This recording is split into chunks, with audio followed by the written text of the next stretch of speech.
Good evening, Randomania, and welcome to our race between LockeColeLive and zilch6. I am Baka Shinobi, and I am joined by Bad Karma. How are you doing this evening, Bad Karma? I am doing all right. Looking forward to another Highway to the Threemus Zone lunar table match that we have before us with Locke and Zilch. We have some strange objectives, and apparently we just need to run Keyless Tower. Apparently that is the one true play. Though in all seriousness, our objectives are the static Africa forge the legend sword with the adamant, break the Dark Elf spell with the Twin Harp, open the Toria treasury with the Earth Crystal, and defeat the Baron Basement Throne. So, the three random objectives all require different specific key items, so there's not going to be a situation of, oh, you start the game and need to defeat Miss Castle, defend Kabul, and clear ordeals, and then you have a crystal.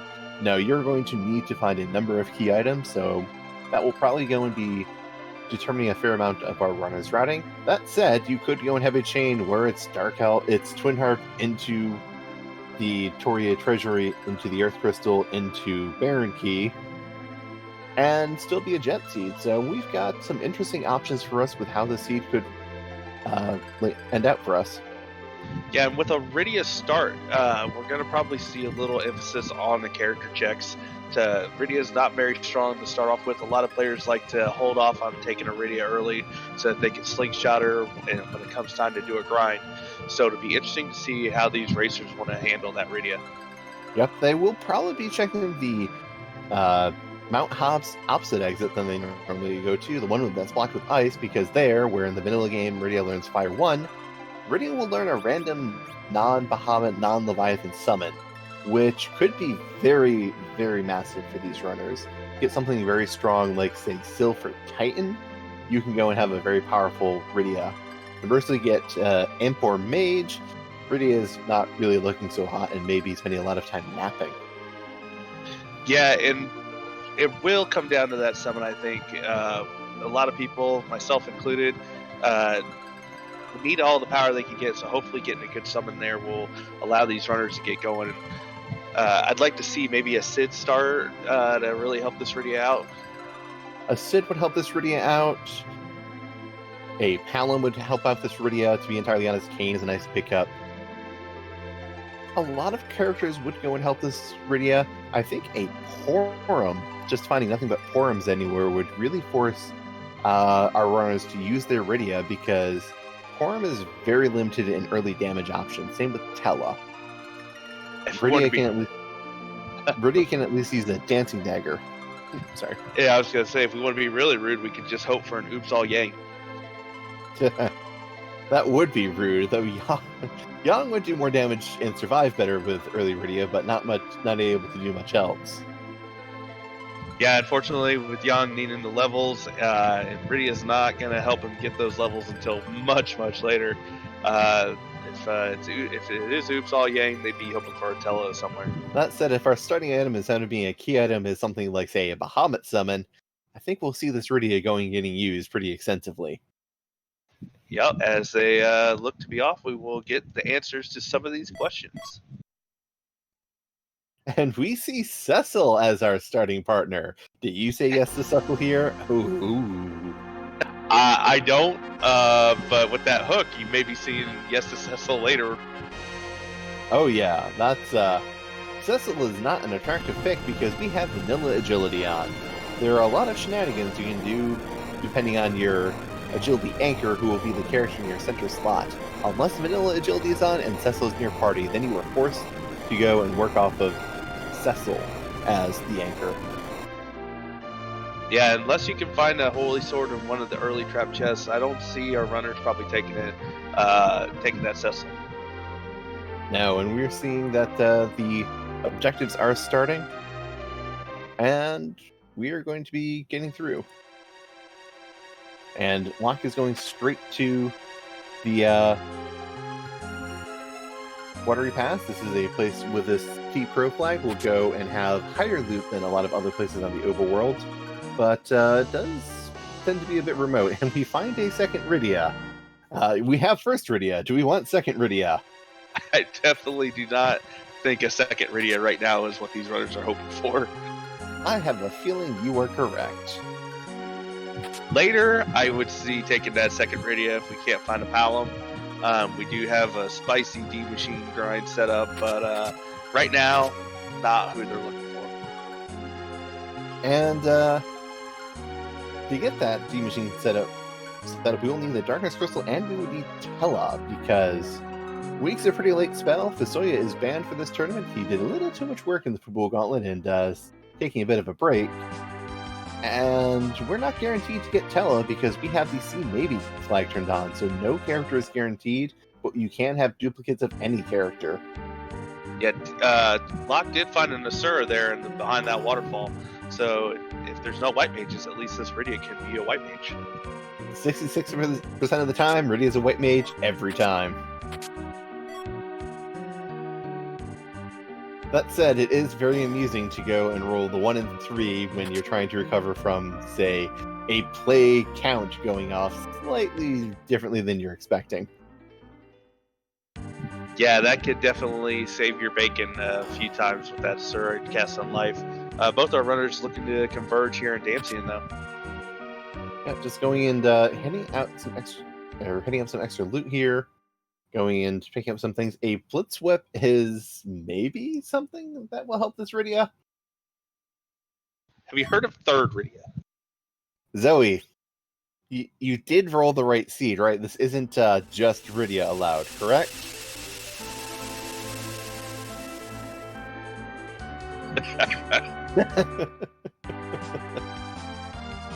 Yeah, so another Rydia not ticking. What's wrong with that? For anyone who's unaware, Rydia starts at level 1 and has 30 HP and has 4 agility. For reference, Dark Knight Cecil starts at level 10 with 10 agility. And you're kind of expected to go and be using that Dark Knight Cecil to get through the early game. Ooh, but we can do Indra. Yeah, free summon with Indra, that's a nice pickup. We do have a number of lightning weak enemies. You find one of those early on, that Indra's going to do some work. Yeah, the current hurdle is Rydia is going to need to get some levels in order to be able to cast it, because Rydia does not have enough MP. Rydia starts with 10 MP, and that is not enough to really get any spells cast. And Locke is going up and checking these chests. Every chest here is empty, and we find an Edward fighting Odin. Yeah, this seed has been pretty empty so far. If you haven't watched the Highway to the Threemus Zone match, we do have the T-Spar 60 flag on, which means only 60% of the chests in the game are filled. That's why we're seeing so many empties, and it's just these early game chests that people usually go for, ones that are empty. And Zilch is going into Castle Emblem to go and hit some chests here. This is interesting because there are 3 trap chests in this location, but because there are 3 trap chests and it's kind of out of the way, it does have better higher tier loot. Hey, there's something that's not a Rydia. There's a Porum and a Tella. The Tella, I think, is the big prize here. Porum, I mean, we got a sure, right? We can go and skip that whole Porum thing. We don't do a white mage. Tella's got all the white magic spells we care about. And that's what Locke's going to do. He says, I just need Tella and Rydia to work together. And Zilch finding a Dragoon Hat and a Rune Axe does not have any character who can make use of those, so is not really going to go and get much from this right now. Meanwhile, Locke is heading back to Damsian and is going to go and pick up their hovercraft. Is going to have a bit of an advantage because Tella, one of the spells he starts with is the exit spell. Yeah, that's going to be good to go do this character check deep in the Evelyn Cave, get a peek at who this hook rat boss is going to be, and then be able to exit out. That's going to really speed this check up really fast. Yeah, and I wonder if Zilch is pushing hard to see what treasure is available, and that might go and dictate which character Zilch is going to take. He's a very interesting player. He went and pioneered something called 1200 HP Zeroma strats, where you only need 1200 HP on your characters in order to beat Zeromus, which is usually means you take a Yang and a Sid, or some combination of that, and use J items to get through Zeromus. these characters that are available do not lean into those strategies at all. So I'm curious what's really pushing Zilch at the moment to do all this looting. Yeah, probably just wanting to have an idea of what's here, maybe trying to get a couple of J items to speed up this process, or, you know, some of the stronger armor. Getting a black robe, I believe it's all in there, will make this Viridia start taking, you know, 1-2 damage from these early fights. That black robe will certainly let Viridia survive, and you see Viridia facing off against a Lunar Sparkle. 4 Viridias! Ha ha ha! Tella is currently the highest HP character available at 300 HP. Locke found a crystal armor. That could be good for taking a Paladin Cecil through this hook route. We may need it, though. That Lunar Sparkle could be Wyvern, Ogopogo, D-Lunars, Paladin, or Plague. Though if the hook route is the logical path through to the underground, then we are required for it not to be Wyvern, because Wyvern is one of the unsafe bosses. There was a heroin robe for Zilch. That is a huge pickup for Zilch and is going to help out his early game damage significantly. And I do believe we found a Tiara for Locke, which is another strong piece of equipment. Gives Viridia not just a whole bunch of defense, but also gives Viridia plus 10 wisdom, which will go increase her black magic stat. And Zilch is coming in here, looks to be going and doing the same looting that LockeColeLive has done. Yeah, Zilch probably hoping that this is an edge to make use of that ninja shirt he also found as well. So that'll disappoint him seeing this Viridia coming up. Well, Zilch might go and just go through the cutscene anyways, because he may figure that he's going to need to do it. And is checking the shops and not finding a lot of great weapons for Viridia, finding a Blizzard Spear and Dwarf Axe, so if there's a cane around, that is a very helpful item.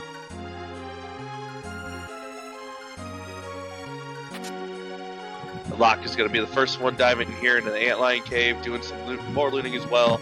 We found a number of interesting items, but nothing that really wows you in terms of, you know, some J items to help with some of these early fights, get some XP on that Viridia.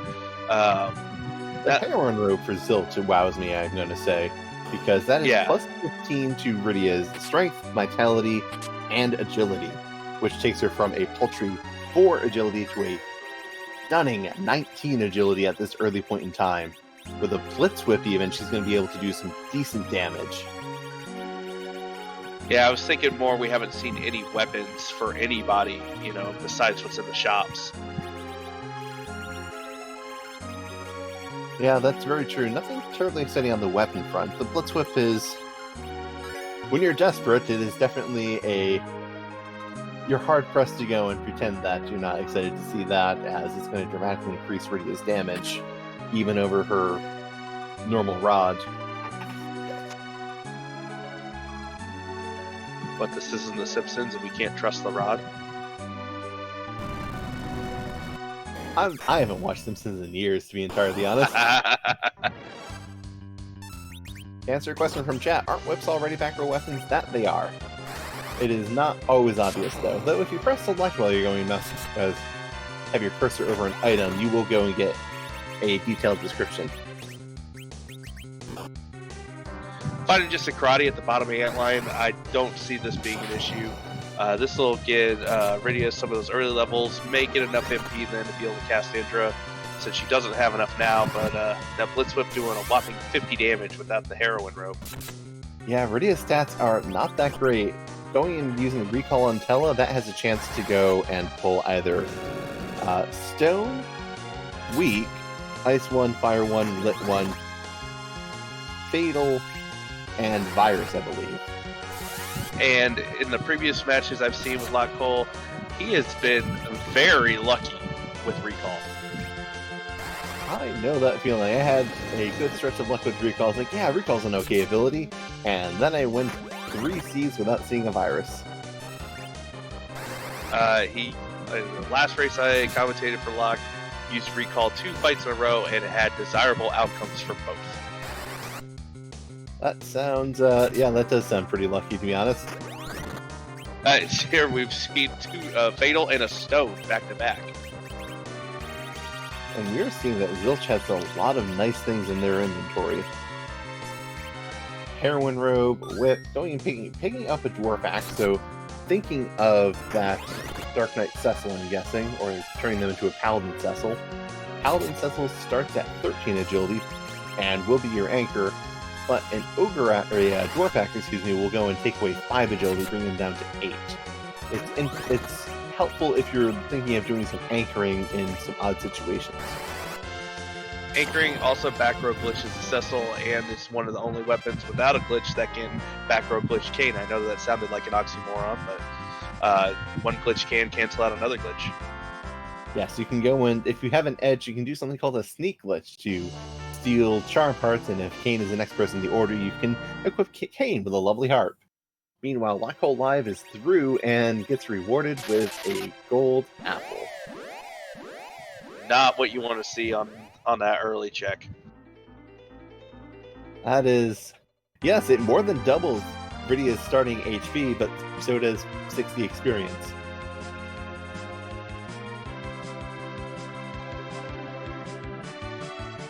And LockeColeLive is heading off towards, looks like going towards Ordeals.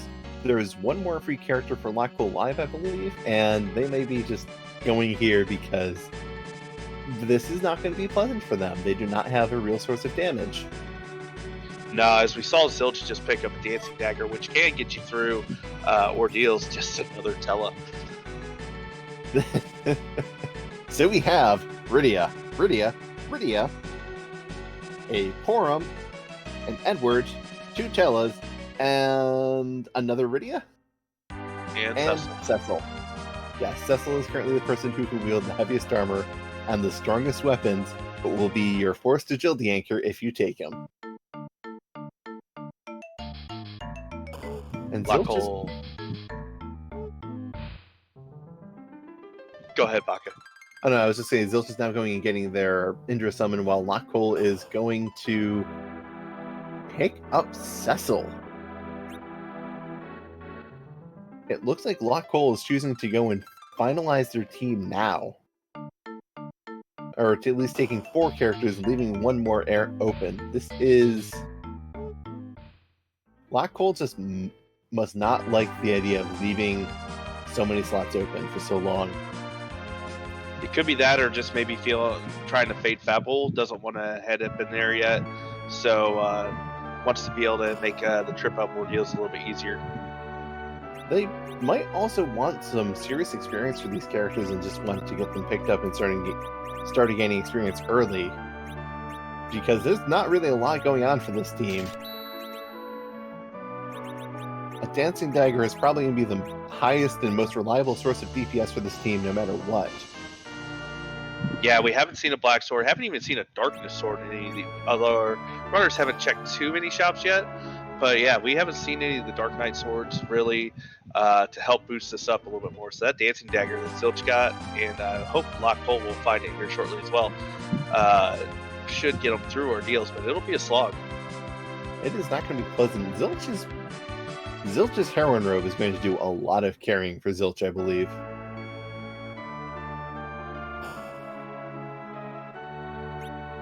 And here we see the Dancing Daggers getting used, and Rydia is going to go and be in a very different position to LockeCole's Rydia. Zilch also choosing not to bother and spend any time with Recall, just casting Fire 1, accepting this is the probable result, and going for that. Yeah, unfortunately, we haven't found any Black Mage Stat 6 either, so Tella can't get any little extra oomph on these level 1 spells. Agreed, that is something that would be nice. And here we see Rydia gaining a number of levels, learning a number of low-level spells, and not much else.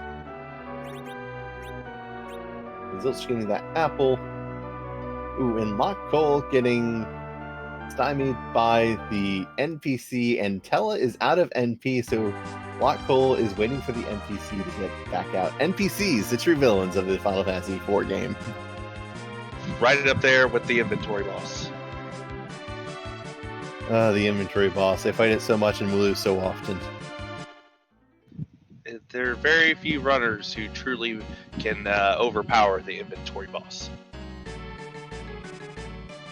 Little divergence here, though, with Zilch going into Fabble. Is he going to just be shopping, or is he going to do the defense as well? I wouldn't be surprised if Zilch does the defense. While it is cute to go and do ordeals first and skip the defense, it's not always the most helpful. That said, getting through the defense first would go and put you in a stronger position with that Tella, as Tella will go and gain all those spells, and Cecil will go and become markedly stronger, going from a Dark Knight to a Paladin. Finding the Pain Man here. This shouldn't hurt too much. The Tella should be able to get through this. Yeah, doing straight HP damage, which is the one thing that is going to kill this Ridio against an overworld boss wearing a heroine robe, as you can't go and defend against this just raw HP damage that's being dealt. And throwing out a life potion to get Ridio back up. Interesting enough, not playing at a lower battle speed, Ridio just simply has so much agility, everything's going to be really slow. LockeCole is greeted with Bahamut, though, on the top of ordeals. A couple of Star Veils, and he should be able to get through this. Yeah, that is a pretty fine early fight for ordeals. One Star Veil is probably going to be enough to take out this Bahamut. Though you will not get experience on all your characters, so this will be a balance between who do I want to get experience on and who do I want to go and heal. And Zilch gets a Zeus Gauntlet. Fun fact, Brittany can use that after you do Dwarf Castle. Zoe, did you roll any key items into the scene, or just a hook? She's got to draw us in somehow. The Rodias clearly weren't doing it. We need to go and be kept on the edge of our seat.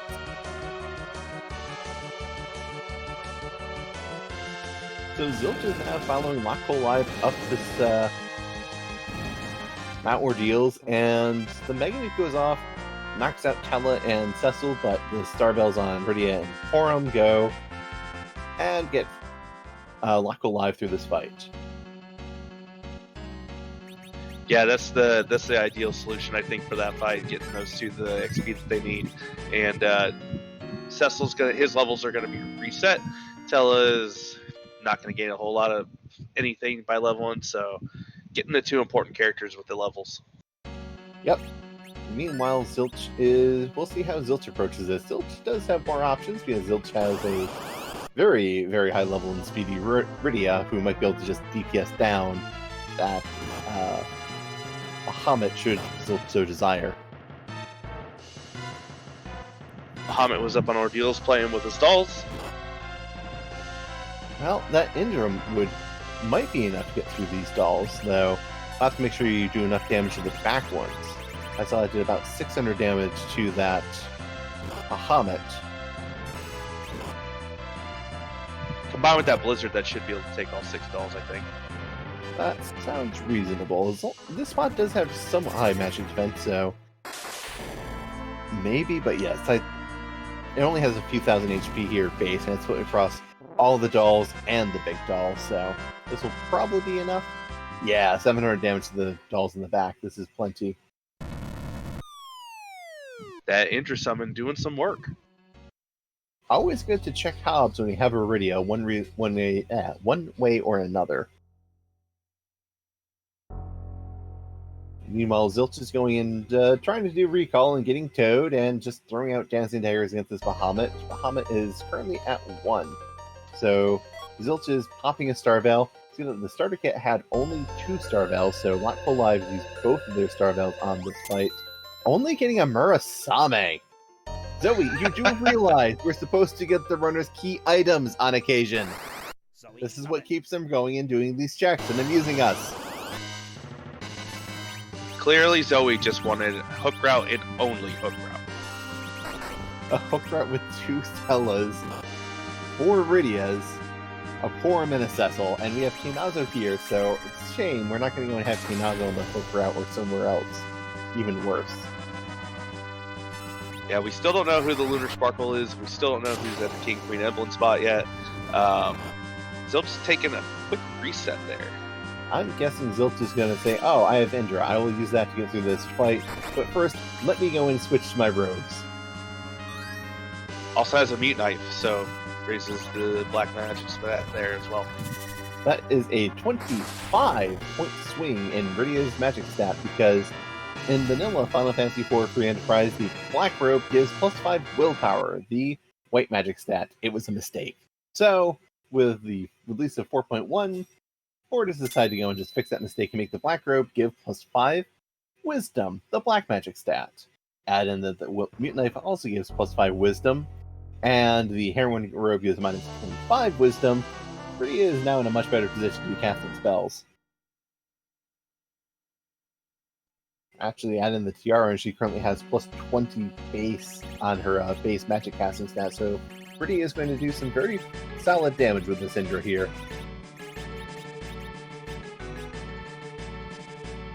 Whew.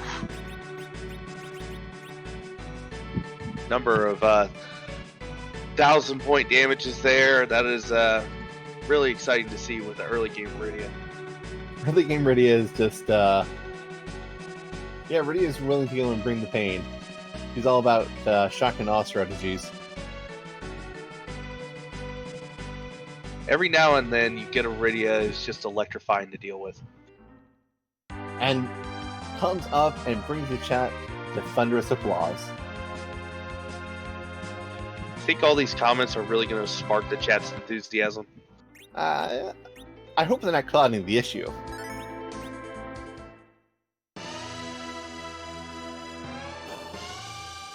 We're having such a charged conversation. We're hoping to jolt the seed right into actually giving some key items. Are you implying that our runners are in a negative situation? I'm positive they're in great shape.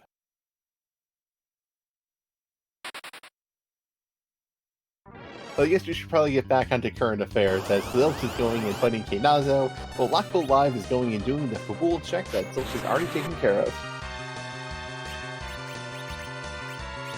Yeah, and as our runners are redoing some checks, do want to give a shout out to our restreamer Zoe Vermillion and our tracker Chazman for lighting the one button up that we've had so far. I'm sure there will be more here soon if Zoe will allow our runners to have some key items. Yeah, Zoe has rolled a truly electrifying seed for Chazman. I think you need a little bit more power to get those key items lit up. I think we have enough juice in the tank.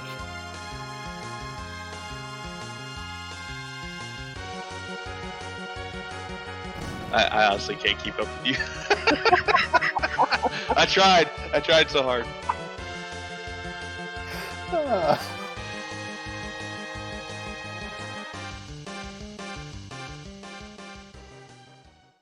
I just had to amp it up on occasion and let things go.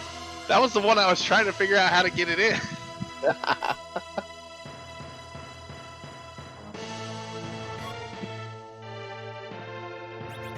And here LockeColeLive has that Zeus Gauntlet, but has a character who can go and use it in the form of this Paladin Cecil. And that Zeus Gauntlet could actually be very helpful for LockeColeLive, as that Zeus Gauntlet, in addition to giving +10 strength to the user, also gives Ogre resistance, which is very helpful when dealing with the Staleman chest, which might go and give a good item, and the Mad Ogre chest in Upper Babel, which will give a good lot of experience if you can get through it one way or another. Hey, we found another character. Hey, look, we found a Yang, because that's the... Yang is totally the character we want to see when we have no experience, no access to experience, and not much else going for us whatsoever. And it's the second vanilla character. Very true. LockeCole is going to be joining Zilch here in the Baron Inn, going to be greeted with this Yang. And we'll see if we get any key items. Have we seen the Mist Cave boss yet? We have not, and I don't think, and we have seen the waterfall as Antlion though. So there's 2 unchecked overworld bosses at the moment. Ooh, Plague might actually be rather dangerous for Zilch, to be entirely honest. Actually, Zilch, depending on how fast they are, might go and be able to do something very unusual here.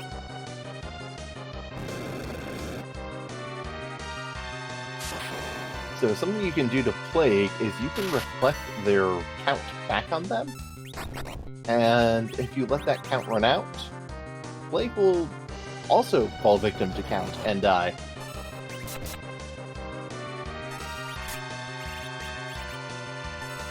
This is going to be tight. This is going to be very tight for Zilch indeed. Using a kamikaze to get Rydia down, but Tella goes down as well. That count advances 1 ATB kit.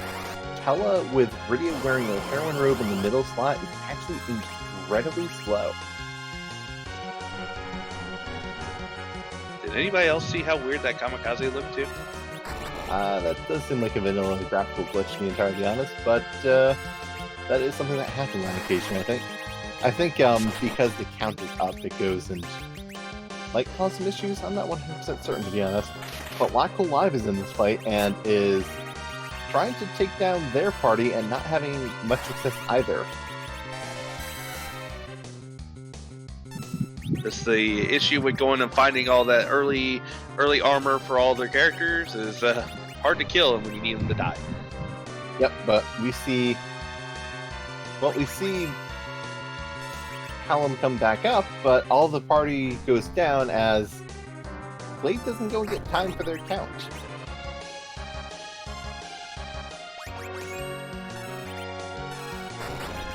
I'm probably going to be able to handle this now. Just needs to take time raising the characters. And here we see Zilch using their second Star Veil, and this will go and let them reflect the count back on Plague, and we'll probably get Plague to do nothing but cast count, to be entirely honest, as, well, Rydia's not going to get count for some time. Yeah, this was something I didn't learn until I started playing Free Enterprise and watching some of the races. I never knew about this until then. Yeah, the Reflect Plague strats are... There's a lot of interesting things about Plague that I myself have learned through playing Free Enterprise. First one being about exactly how count works. I may or may not have ever considered the idea of killing off my own party members and then reviving them and simply beat Plague in the vanilla game by doing lots of damage before Plague could do anything. But we clear the Baron and we get a rat tail! That's a key item! Zoe, you are being so generous. And then this combined with a hook, allows her runners to go and check another key item spot. Actual progression? I mean, look, it could go and give something like, say, a ninja hat. Hey, a ninja hat would be very valuable. True, it would allow that Rydia to get even faster. But Zilch is going off to, I believe, pick up their hovercraft and check this rat tail to see if they get anything good out of it. While LockeColeLive has just finished that check and will be eating their rat tail shortly as well. And Zilch, I believe, is also going to check the shops in the Silvera.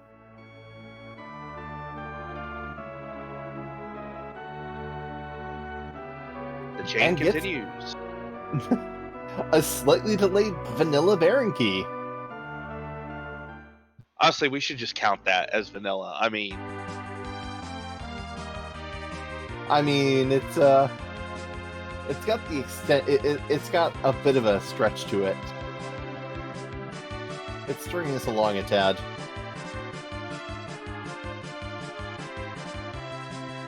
It feels like it would be a tall tale to call it vanilla. it's just another link in the chain. I hate to go and be running out our restreamer secrets.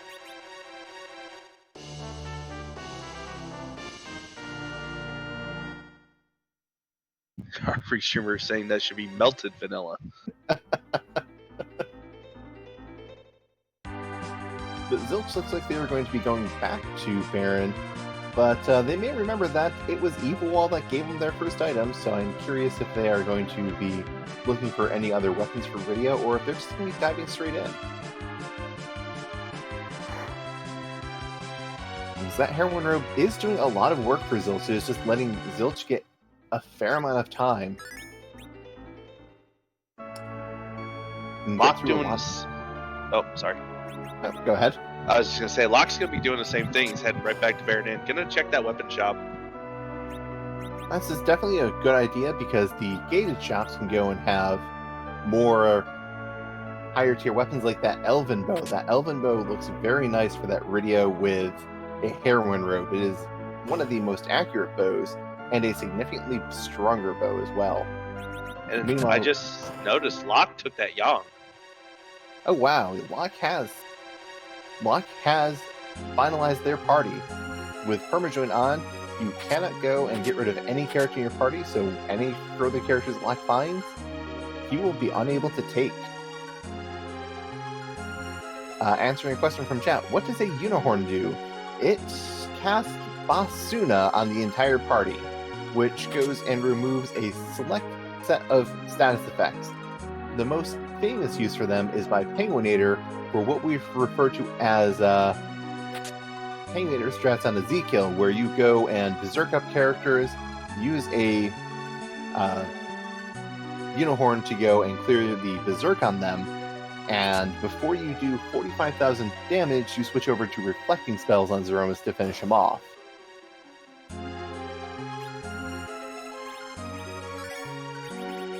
You can also use them in a Demist fight where you're going and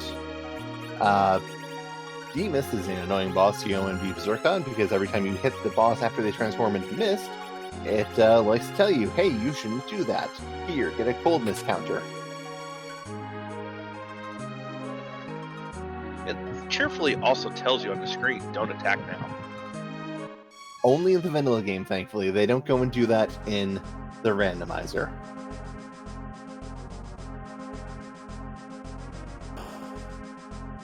But Zilch is just also following LockeColeLive into Baron, both of them doing a bit of looting. Zilch with a much smaller team. Yeah, I don't blame either runner for this. Seeing that Lunar Sparkle at the end of the hook route, it could be Wyvern, so they're taking their chances to see if that Magnet Key is somewhere else. I'd probably make the same play myself. I at the very least, that Baron's going to be required in some way, so clearing it out early, seeing who the Baron Throne boss is, doesn't seem terrible to me.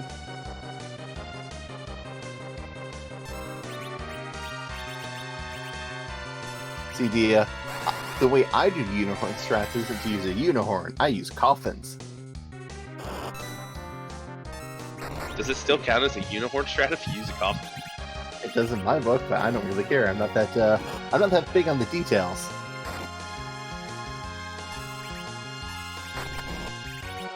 It's the end result. That's all that matters. Exactly. For clarity, the reason why I would use a coffin is that the berserk status, once it wears off, will go and stop making your characters attack, but they'll take one last attack after you cleanse the debuff because of how berserk works. A coffin will simply stop them from doing anything, as long as they're not wearing a ribbon or an adamant armor. Zilch has berserked his Rydia. Rydia is getting 2 turns to Evil Wall's 1. This is the opposite of what Evil Wall is used to, and I believe is feeling crushed by the unfairness of this. All of its hopes and dreams just, ripped away. Doesn't go with Crush. There's nothing goes with Crush. Come on. I don't know. It looks like Zilch really just walled out Evil Wall's hopes of advancing. Ooh, we find Mom Bomb on the throne. Mom Bomb is unique in the sense that Mom Bomb has an extra 10,000 HP because of how their script works. Make sure that we go through the exploding script. The programmers gave Mom Bomb some extra HP, which Boardface has translated over. However, in some locations and spots, you can go and do that extra 10,000 damage and prevent Mom Bomb from going and changing her spray and blowing up into her small baby bombs. This time, I don't think that is going to be happening with these runners. And Zilch is berserking up Rydia again. Murder Rydia online. Heroin Robe Archer Rydia is pretty strong. Our bow and arrow is a very valid weapon in this game. That said, part of the reason why you don't go and see it more often on Rydia is, one, you don't see people take Rydia very often. Two, Rosa is usually better because she does have stronger everything growth, to be entirely honest, except for wisdom compared to Rydia.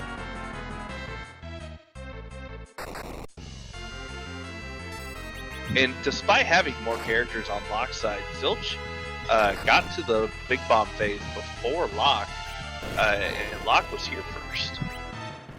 A big advantage I found playing the group stage was the extra characters in my party tended not to actually help me get through stuff faster, just because I'd usually only have one or two strong characters and everyone else is kind of just tagging along.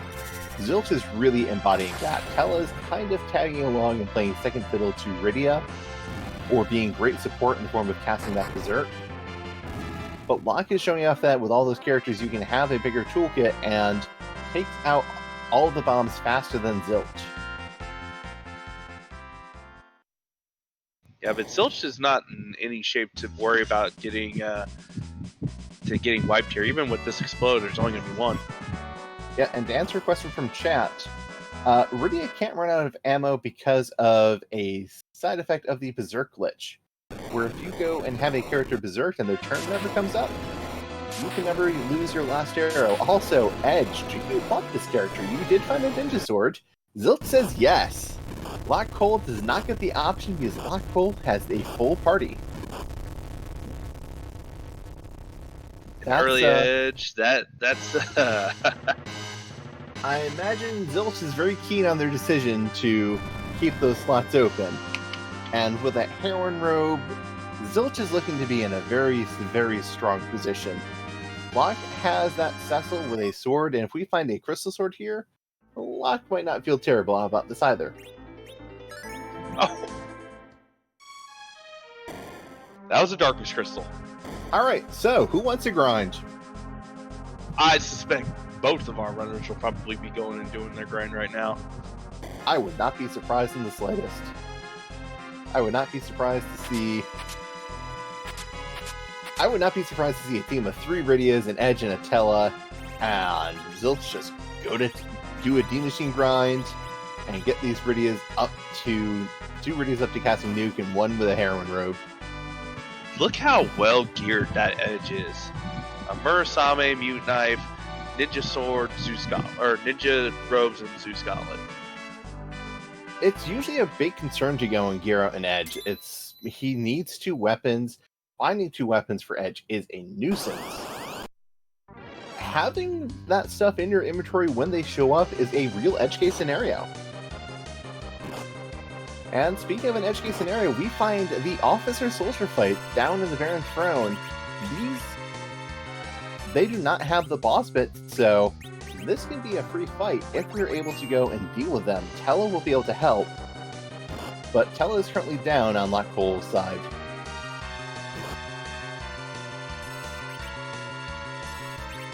Yeah, I don't think Locke intended to take this fight. Had not healed up after the Mom Bomb fight. It did seem to be scouting things out. Zilch, same thing, didn't heal up as well. It's very easy to forget that detail. That said, Rydia with a Heroin Robe is actually surprisingly well equipped to deal with this high-level fight. Also, these officers are not the worst. Or these soldiers are not the strongest and do not get the most out of this, so not necessarily going to need a lot, though Tella does need to stay up for Zilch's plans, I believe.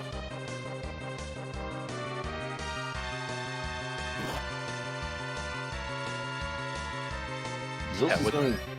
Go ahead. I was just to say, with an Edge and a Heroin Robe Rydia, this Tella is finding it hard to get a turn in. And when he does get a turn, he gets punched endlessly. I think it might be best for Edge to start trying to reduce the soldier count here.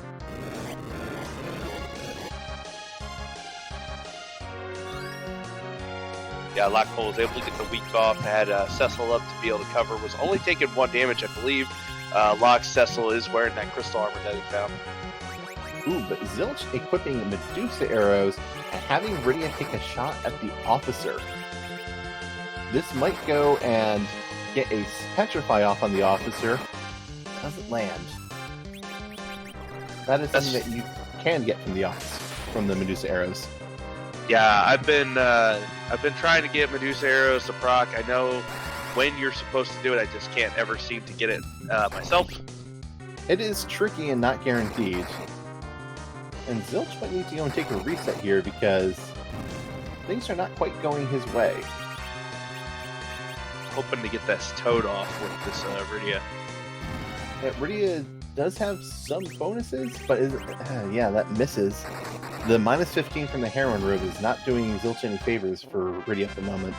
She is, however, tanking hits great, and Zilch resets while LockeColeLive is finishing the fight, gets 26,000 experience for all of their party members.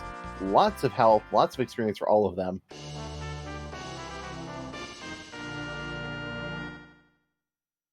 And Locke is rewarded with a pink tail. That is another item you can turn in. That could be a crystal sword, which would be a very big pickup for LockeColeLive.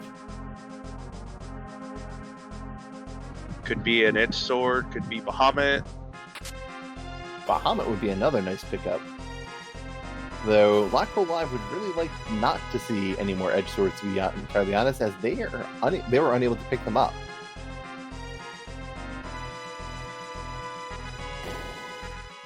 Yeah, Zilch diving right back into this fight. I don't blame him. This is a fight that if some board-face AI stops targeting the Tela, can really get through it.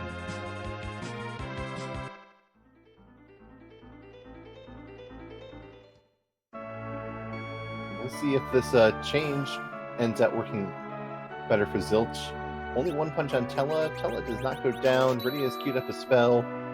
Getting back, casting Weak on the officer. Weak is almost guaranteed to hit, and here Rydia is... It's the toads. So... Well, this means that Zilch has the opportunity to go and life glitch that officer and get functionally double experience from this fight. And achieves the life glitch. And the reason why we call it the life glitch, what happens is when you use life on a dead monster, it revives it because you see the animation go off. Only the monster has 0 vitality, and when you cast life on something, it gives HP back based on their vitality. So if you have 0 vitality, you get 0 HP. You still come back to life, but you die instantly. Don't even show up as a sprite. I like the thing that you're just tricking the game into thinking you killed it again. That is functionally what you are doing, at least. It's not a glitch, it's just a trick. 2 different things. It's a creative application of the game's mechanics. And LockeCole is counting steps, is setting up his D-machine manipulation. Meanwhile, Zilch is through the fight, has their pink tail, and has completed objective number 4. Jasmine is finally getting something to do.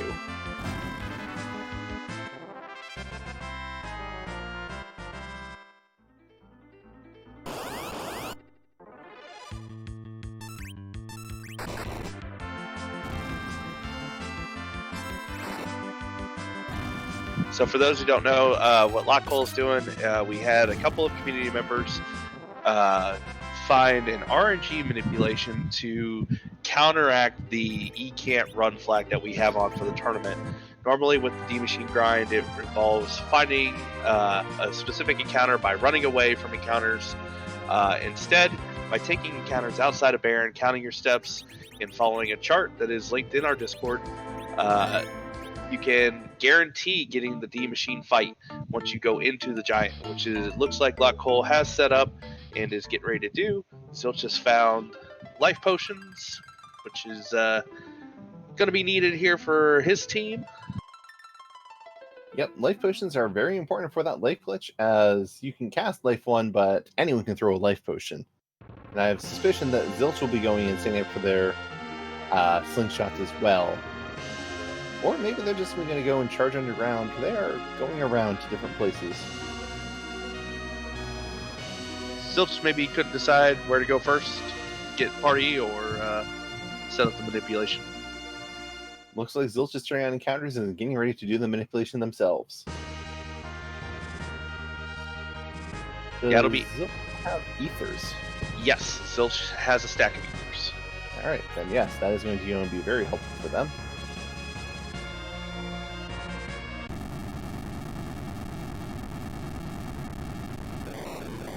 It'll be interesting to see who Zilch takes for the final 2 slots. If he takes 2 Rydias or Rydia Porum. To answer a question from chat, Frog Squish, Zilch, I expect, is not going to be going and grinding without 5 party members. Zilch is going to set up the manipulation and then pick up their characters, because when you go to pick up characters you've already seen, you need to go to Mysidia. To summon the Big Whale, you also need to go to Mysidia.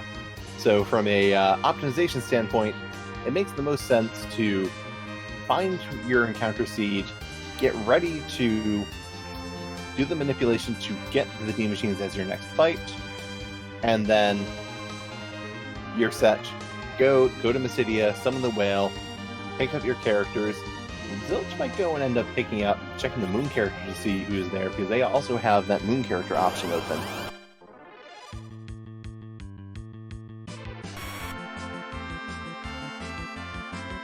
It'll be really interesting to see where the runners go once each of them do their grind. You know, you could dive that hook route, get through it, or you could go do the moon. You'll be strong enough to do that and start doing checks up there and hope to get a magma key. Yeah, that is an option. It's going to be interesting for where runners go, because they do need to find multiple key items. No real indication as to where those key items are going to be, because the only 2 key items that are going to be definitively somewhere is either the Hooker Magma Key is going to be somewhere overworld, not blocked by Valvalis, Skullbezer, and Wyvern, and the Darkness Crystal is going to be somewhere on Earth, so we can get to the moon. Beyond that, sky's the limits for where these items can be, and our runners will have all of the options.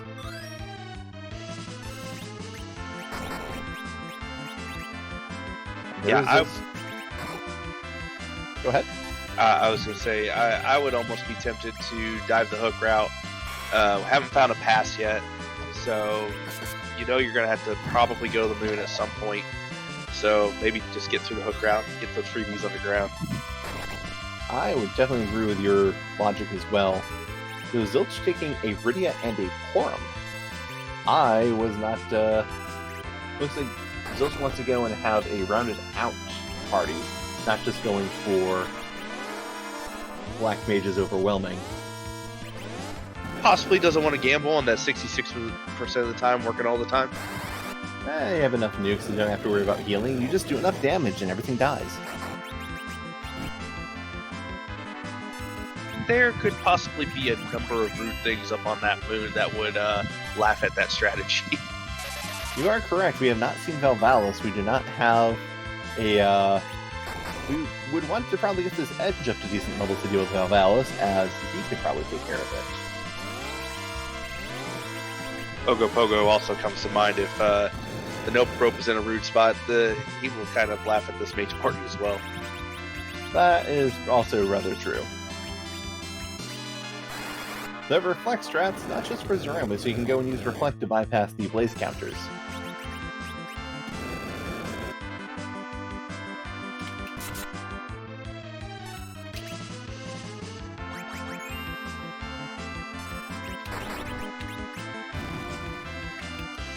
LockeCole working on his D machine.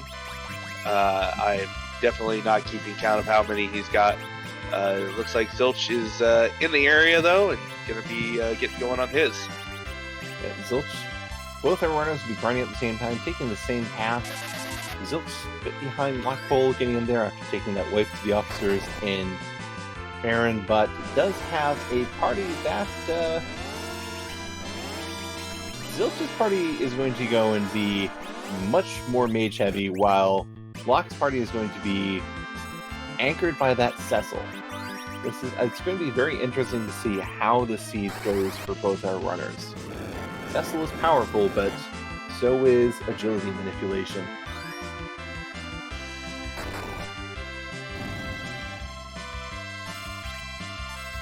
As I proved in a recent table salt, I don't understand agility manipulation all that well, and I had a Cecil that went burr and could not get through a rude wyvern. So, yeah, the wyvern is the main reason to go and worry about the agility situation and not to take a Cecil's a lot of concerns. Because we have a bit of time to talk about things. What agility manipulation in this game comes down to is, with the vanilla Final Fantasy IV, the ATB is based off of Cecil's agility, because Cecil is always in your party. And the times that he isn't in your party because it's a cutscene fight, the ATB is based off of the middle character's agility. And for the Enterprise, the default is the ATB is based off of your middle character's agility. And if we turn on the C vanilla flag, the vanilla agility flag, and then it means if Cecil's in your party, he'll be the anchor no matter where he is. And if you have multiple Cecils, there's orders of priority. What that does is, because Cecil's the determining point of your agility, there's limits as to how fast and slow things are. Cecil's agility, or your anchor's agility, specifically, is set to be 5 ATB ticks to get one turn, no matter what their agility is. If they have 10 agility, it takes 5 ATB ticks. If they have 1 ability, it takes 5 ATB ticks. If they have 99 agility, it takes 5 ATB ticks. What changes is how many ticks it takes for everyone else to get a turn. If they're much faster than Cecil, it could take 2, 3, or 1 ATB ticks for them to get a turn, so they're just constantly acting. And if they're slower than Cecil, it'll take more ATB ticks. 6, 7, 9, 10. You saw with that Rydia, where Rydia would be taking multiple turns, and Tello would be doing nothing. And what this comes down to is, there is a cap. There is a ceiling for how much faster anything can be than your anchor. And that is, they can only be at most 5 times faster than your anchor. And the math for that is that they need to be more than 2.5 times the agility of your anchor. So while Cecil starts at 10 agility, and very easily goes up to mid-20s, low 30s if you level up to the 40s and 50s, if you take that agility lower and bring it down to, say, single digits, or 1 with the use of a curse string, you can make everyone in your party relative agility 1, which means that those monsters that are supposed to be much faster than you and outspeeding you are now taking the equal number of turns.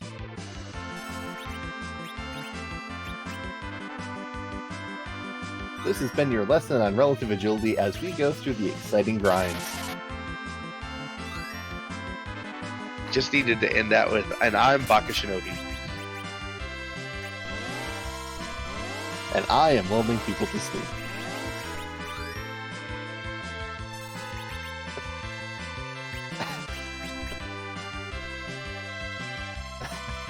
Yes, sir. Thank you for coming to my Ed Talk.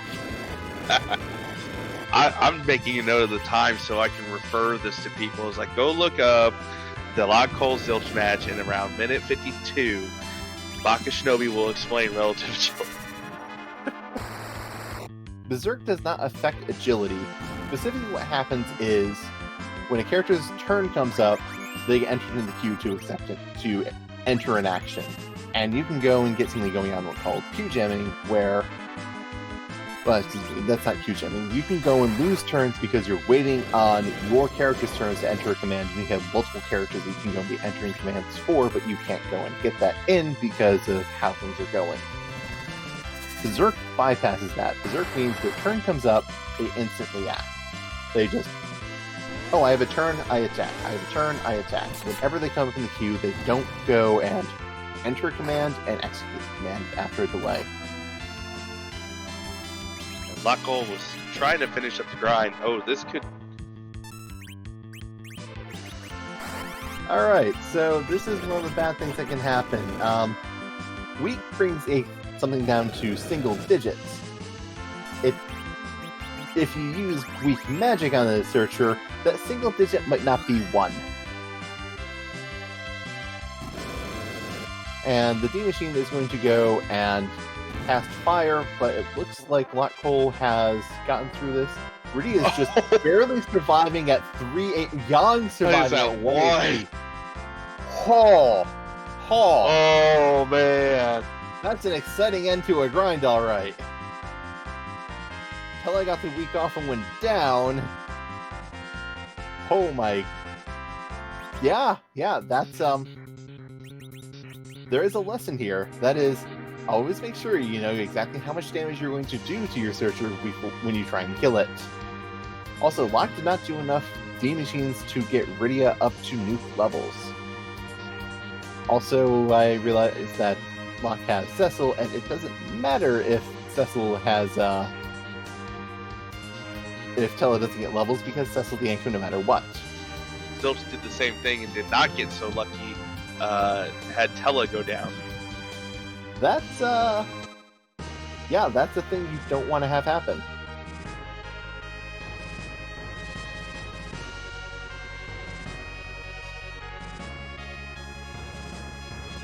It looks like Zilch is just going to go and take another D-Machine here because he's got it summoned. Might as well go and do it. Get that extra experience, do another life glitch, make the most of this.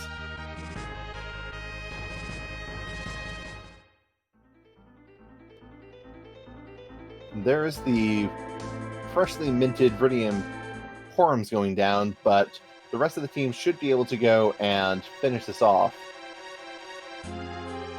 As long as Rydia hits. And she does.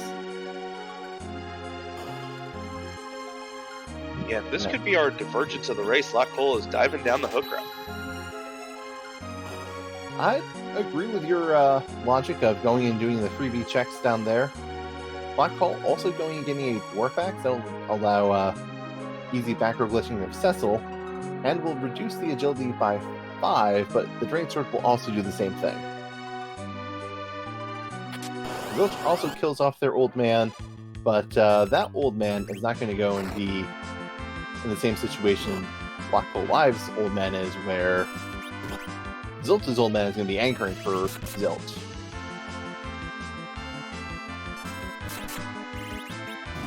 Meanwhile, Zilch is learning a lot of spells. I don't believe the top Rydia got enough experience to learn Nuke, but the new Rydia and the Forum definitely got enough experience to learn Nuke and White. Yeah, and there's plenty of seed left. I would not be surprised I would be more surprised to see that top Rydia not get Nuke eventually. Yeah, one of the things of these the experience flags in the Free Enterprise is we have a slingshot for characters who are more than 5 levels behind the median party level, which looks like top Rydia is just barely not at that point, as she is 44, and the median level is currently 48, with that edge being the middle point. But we do see LockeColeLive going to the hook route, picking up the Rydia that he walked away from previously. Did not find a magma key, though. We still haven't found D-Mist. We don't really go and have a good reason to hunt for... Well, if that's a Wyvern, we know exactly what reason there is to hunt for them. That D-Mist has the magma key. And answer a question from chat. Which is better for the runs, young or adult Rydia? There's not really a material difference for them. It's young Rydia can go and equip lunar staffs and silent staffs and white robes, and adult Rydia can equip strength rings and Zeus gauntlets. And adult Rydia will go and learn the tier 2 elemental spells and some summons, but functionally when they have nuke, they have nuke. It doesn't change either way. I'll say that you glossed over one very important aspect, and that's the adult Rydia sprite looks a lot better than the kid Rydia sprite. I believe you mean to say the adult Rydia sprite has far fewer colors throughout them, and the child radio spray looks so much better with all those different colors. I was talking about the overworld spray. I don't know. I looked a little kid with a head bob. Apparently, I'm the minority on this one.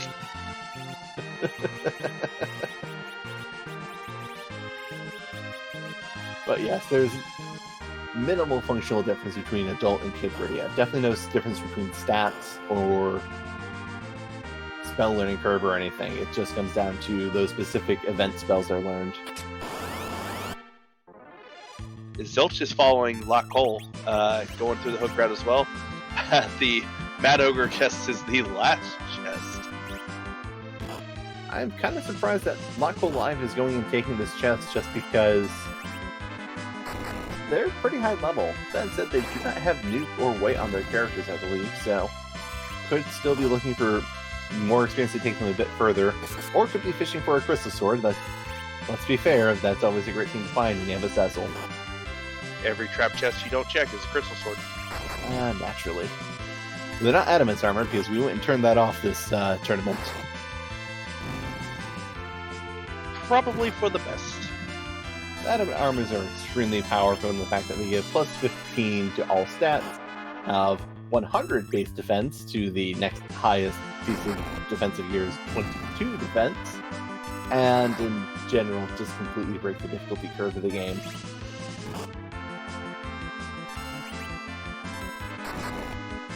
Frog Squash Kid Rydia is 5 years old. Or 7 years old. Sorry.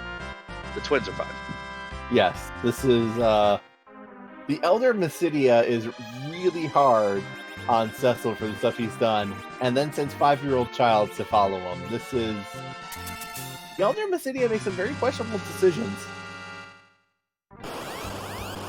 And Zilch getting to the King Queen Evelyn spot fight first, and finding it is Leviathan.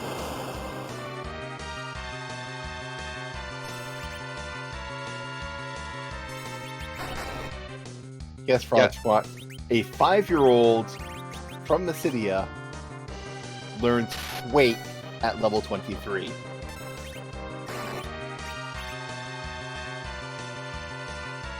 Also is going out of his way to show off to as many women as possible in the end, it seems. Or other girls. But yeah, it's... The ages are very strange. Yeah, that's also very sad. 2 5-year-olds go and turn themselves to stone. That is, This game gets really dark. Yeah. Speaking of dark, though, we have these undead dragons ahead of us.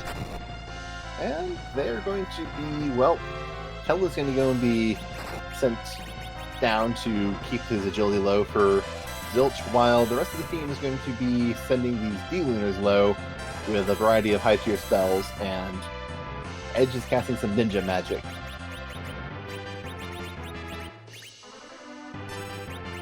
Fun fact about the D-Lunars, by the way, they're not weak to holy elemental damage. They're weak to fire elemental damage, but they have no holy weakness. They are weak to weapons that exploit the undead weakness, which is what the Crystal Sword does. That's why the White Spear doesn't do all that much extra to it. But the Dragoon Spear, on the other hand... That Dragoon Spear exploits the Dragon racial type. Very handy.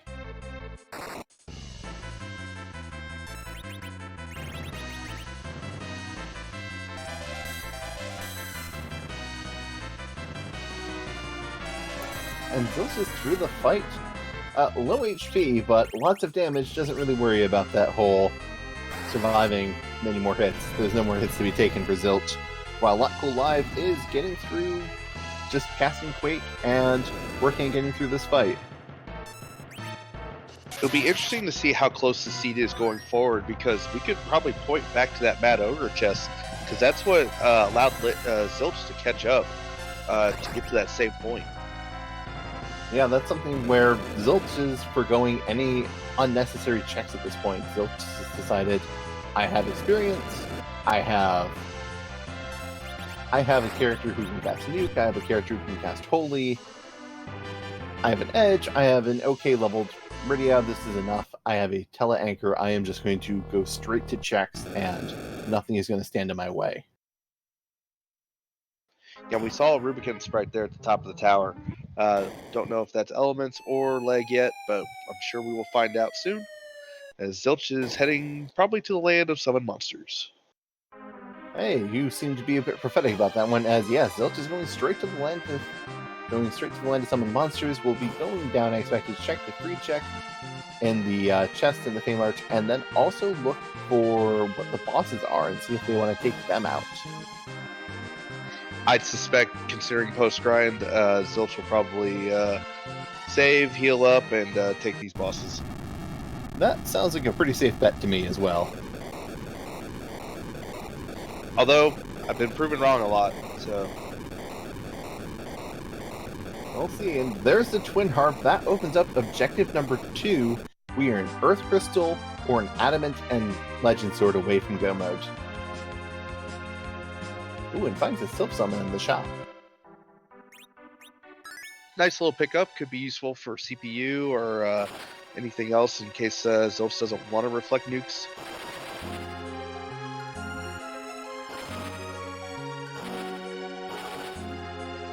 That is very helpful. It's very good against the CPU fight, which has the wall put up. Sylph will ignore the wall unless the Iridias do direct damage to that CPU main body. Yeah, Zilch is in zoom mode, not touching a single treasure chest. No, from what I know of Zilch, his thoughts are probably this: I have Nuke, I have White, I have no need for any other treasures, they are not going to enhance my team. Let's just simply go and blow up bosses.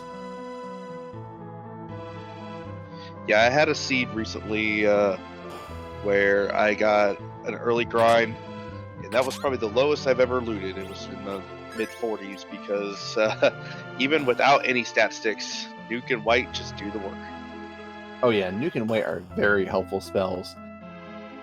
Zilch unfortunately whips the stone with the top Rydia, so could have some characters go down because this spot is very powerful. It's queuing up a stop on Rydia, and that Rydia goes down. This could be a wipe for Zilch just because of that stone missing.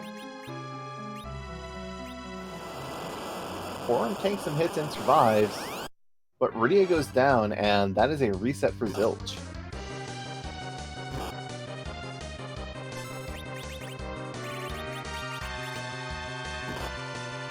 This is where taking the Cecil will benefit LockeCole because all the other characters are in weakened status. Cecil is just covering them. Though Cecil's still taking decent damage, even in the back row. Gunnichi going through a Cure 4 off, and now characters are going to start going down, I think. And the Rydia goes down, which is very unfortunate. Zilch switching up and going with Fatal this time. Not playing around. Just make sure these officers go down.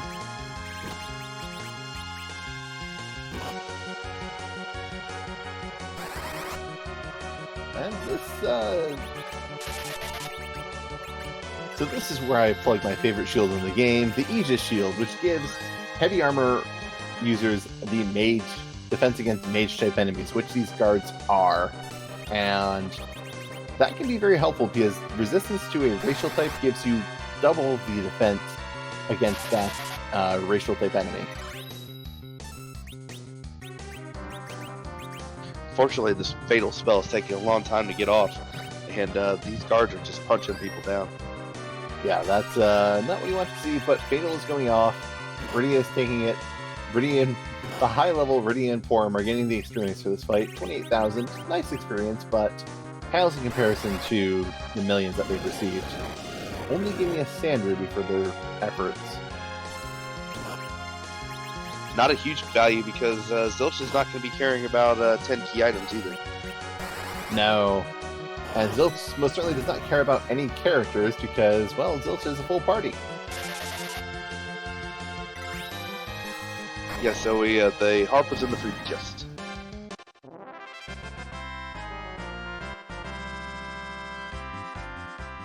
We're seeing Mylon Z going and getting nuked. White queued up on Palom. Netflix. Stream snack from Zilch, it seems. There is LockeColeLive discovering that there's that sand ruby. He's just healing up and going right into that Mylon Z.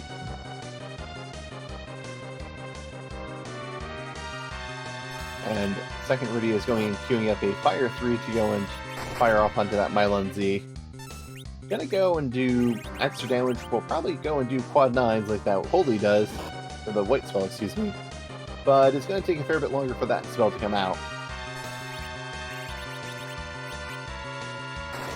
Or it might not come out at all if there's enough damage coming out, as there is. Mylon Z is down on Zilch's screen, and we will see what our reward here is. A Mute Knife. Does raise the whiz stat though. It's another stat stick indeed.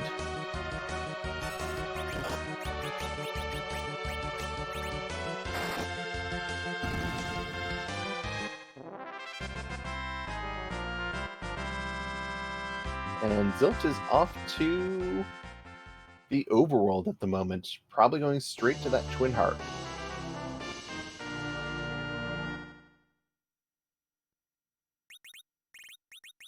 Meanwhile, LockeColeLive getting the news that, yep, it's just a Mute Knife from that, so also getting the news that, yes, you have too much stuff. Fear the inventory boss. Yeah, that inventory boss will always just jump up and get you when you least expect it. No one expects to have the full inventory. Even if I just picked up one item and threw away one item, I never expect to get another item.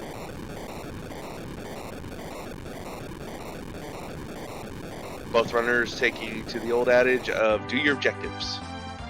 Yes, because you have to go and do this Twin Heart pretty much. If the Earth Crystal or the Adamant is behind this, that's a double.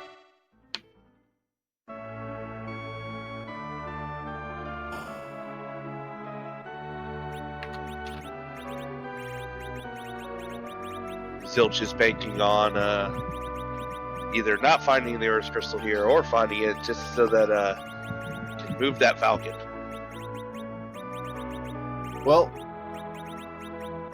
very true, actually, that if you find the... Well, they don't have a pass, so almost pass. Well, as soon as Zilch finds the Legend Sword and the Adamant or the Earth Crystal, Zilch will be in go mode after this fight, because technically you don't need to complete this fight to win this objective, but you're going to have to do that because there's no way out of this room without push B to jump on.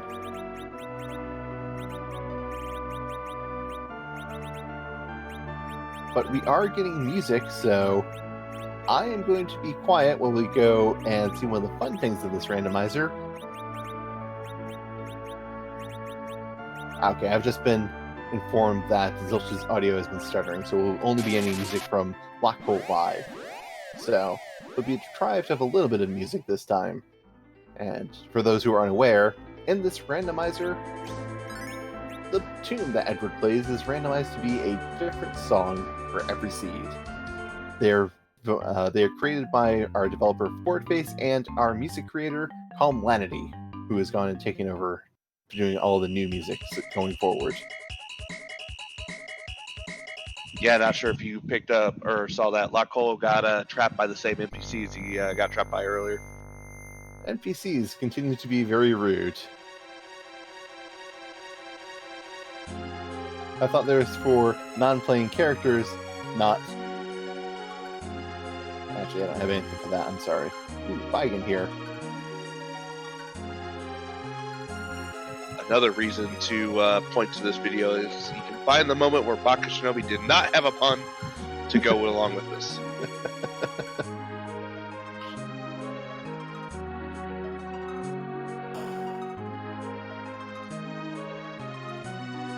With the high magic defense here, you're not going to see a whole lot of nukes or anything, although the nukes would probably still hurt and do some damage. But Bigan does throw up a wall. We're going to go get one nuke out. This Baka Shinobi's educational class is back in order. This bot probably is going to have 255 magic, or 254 magic defense, so it's not perfect magic defense where everything will miss, but magic defense goes and takes off per roll of a spell, and Nuke's rolls are between 400 to 600 points of damage, I believe, and that can go into a lot. And we get the Legend Sword here, so 100% music required. There is no dodging that. But I will now shut up for LockeColeLive to go and give us music.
And that is a Song of Storms from Ocarina of Time.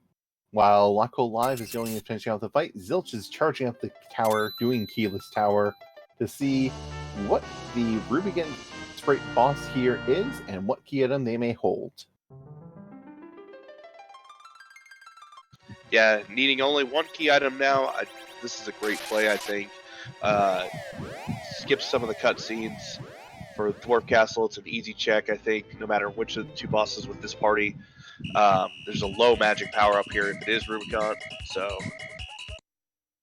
Even if it is Rubicon, that magic power mostly matters for those Fire 2 counters, as I don't think Zilch is going to let Rubicon get to Glare.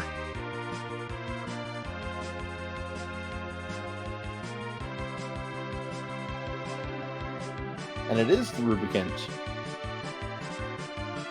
Somebody find Leg. I feel like that meme is just really starting to leg up a lot of people on.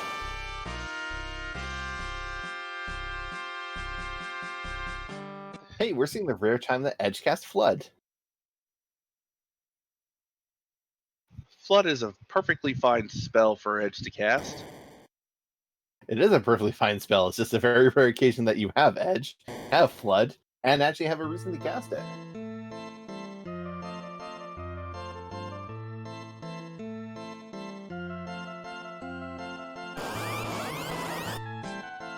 Both runners doing some divergence here, with Zilch doing a Keyless Tower, Locke is doing Dwarf Castle. See if which one, just a Stardust Rock.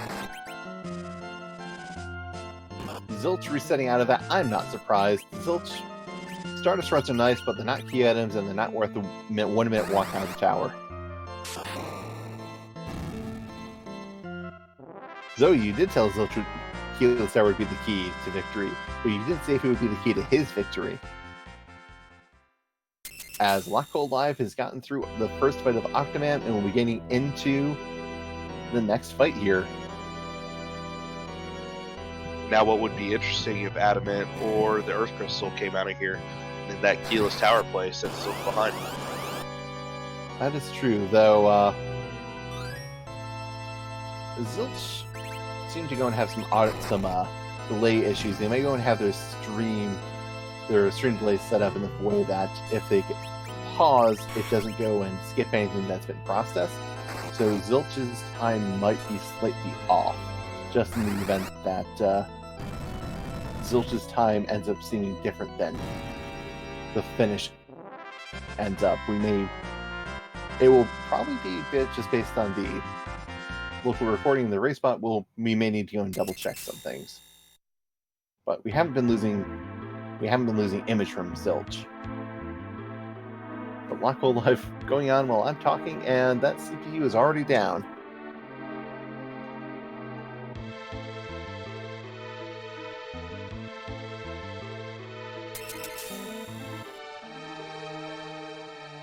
Zilch says the CPU only has 3,000, so just gonna quake it.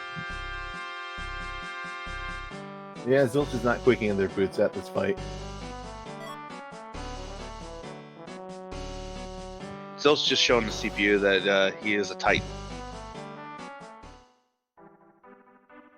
That Protect Rui might go and rock zilch a bit, though.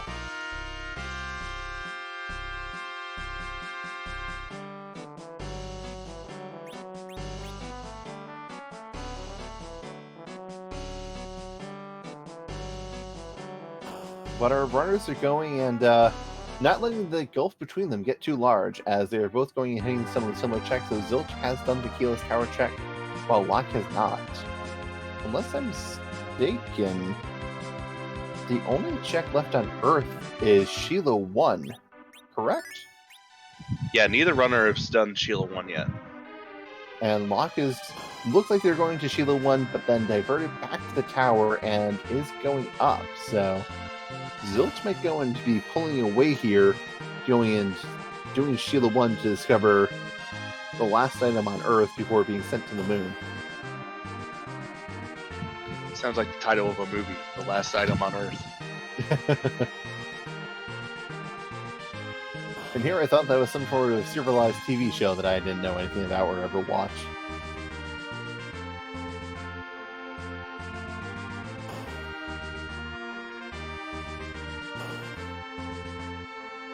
Chat wanting a package at Sheila 1. I'm hoping for a little bit more deviousness and it's samurai arrows. Oh, that's so mean. I'm hoping it's packaged with Threemus.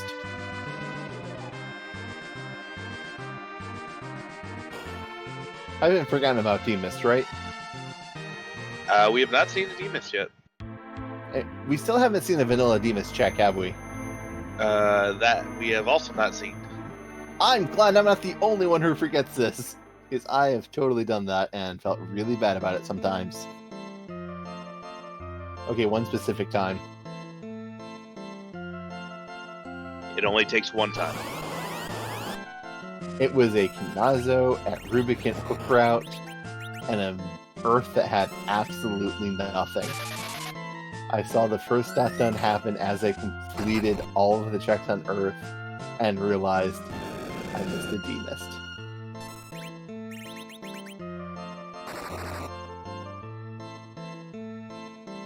Somebody called it. Oh my goodness. Oh. How strong are my powers? How strongly have I called this shot? How much is Zilch going to look back at this and want to go and do terrible things to me in my next race? You can pass it off and blame it on Duke Firebird. I think Duke said it before you did. Oh, great, Duke! Thank you for taking the blame. I will forward your seed locations, or where to send your seeds that Zilch will provide for us. And by us, I mean you. Zilch is heading to the moon, though. Is tired of these Earth checks not giving him key items. Not going and double checking to see if there's a loose D-Mist out, so we're just going straight to the lunar subterrane. Only needs one item, so it makes sense. I agree, though there is the small detrimental knowledge that you might have to walk this twice, which keeps me looking at the top sometimes just because I really hate that walk. It's 3 minutes that you don't get back. And hey, look, another thing you don't get back, another Porum. You never get the opportunity to go and say no Porum again after you take the Porum and fill up your party. This Porum's definitely better, that's why we took her.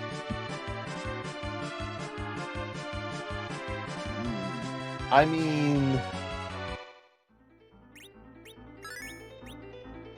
Look, I am the admitted quorum despiser, so I can't really go and claim that this is unbiased information, but it is quorum. How good could she possibly be? Well, the moon Porum was named Borum, so she's clearly more boring than the other Porum that we have. She doesn't have white, so that probably sounds right. But maybe we should open it to a quorum? 2 whites don't make a wrong.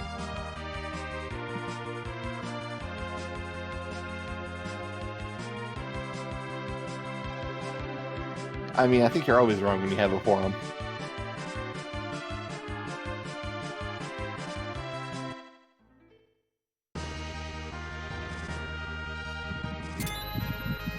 You sure that that's the right decision to make?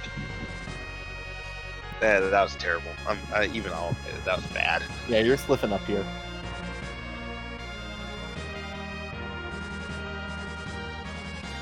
You clearly have the edge in all of this. You've been doing it longer. I may or may not have a reputation for a reason. And we are getting divergent we are getting divergence. LockeColeLive is going to Cave Bahamut, is checking value, while Zilch is going to the Ribbon Room.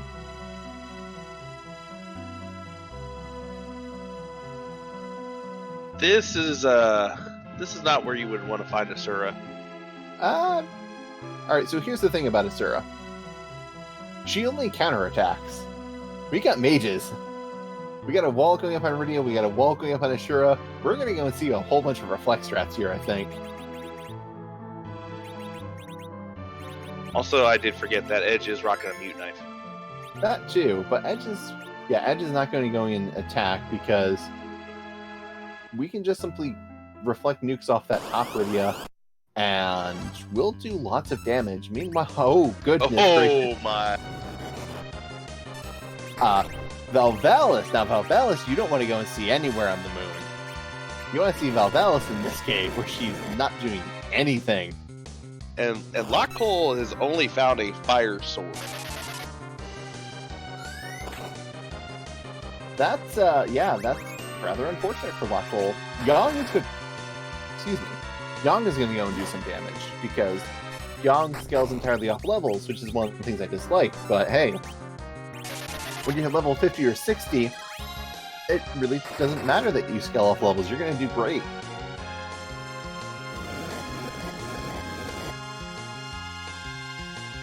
I really hope that these checks just lead like 2 different go modes at the same time. That would be amazing. It would be unfortunate if it was something like Adamant and Pass here while Earth Crystal was at Valvalis, because they both have to come back to the Earth, but one of them would have Pass and the other one would not.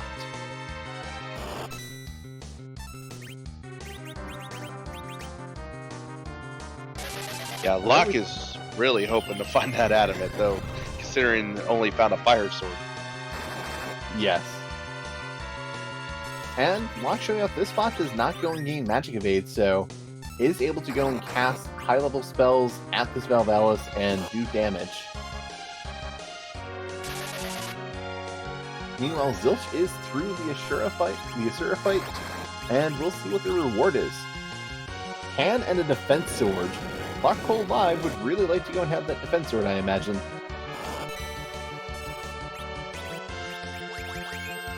Now you only need 1 item. You go check that pan and save scum back up here.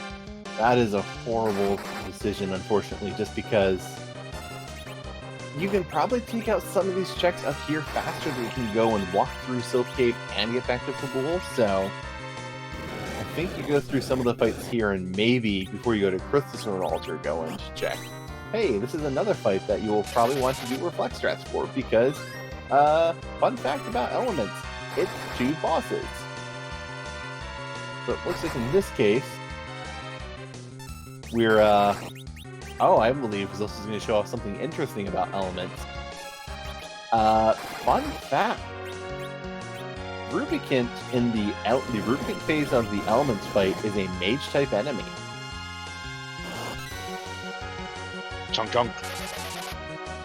And that is why Edge did quad 9 damage. A nice heads-up place by Zilch, getting a rune ring for it. Probably not feeling great about that reward. Yeah, rune rings were for sale in shops, and Zilch was rolling in money last I saw when he was shopping. Ooh, LockeCole gets a Bahamut summon. Probably not what you're looking for from this, but, you know, vanilla reward from this location still probably feels okay. LockeCole does not have nuke on their Rydia, so that's an upgrade in DPS for that Rydia. Could be useful for like an alt gauntlet up here on the moon. Could be useful for a lot of things. Though Paladin at some locations would be pretty bad. This is a spot where you're probably just going to go and wait for King Queen Evelyn to go and go through their routine, so Zilch really probably saving time staying on the moon and checking these spots. Though if it is the pan, that is very unfortunate. Well, probably not unfortunate, because LockeColeLive is going into the lunar subterrane and is going to see the forum here and get that cutscene. We'll see if they go to the top spot. If that's Earth Crystal and Earth Crystal gates adamant, then that's bad for Zilch, but good for LockeColeLive.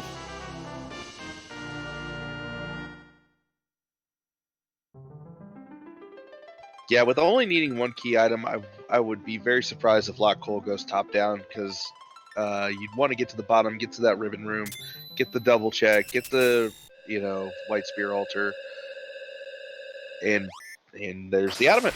There's the adamant. Zilch is in go mode. No need to check that pan at all. Maybe there's a temptation to check it while you're underground to see if you can get a pass, but that is a lower percentage play than just simply walking, I think. And Forum is casting exit. Zilch is out of here.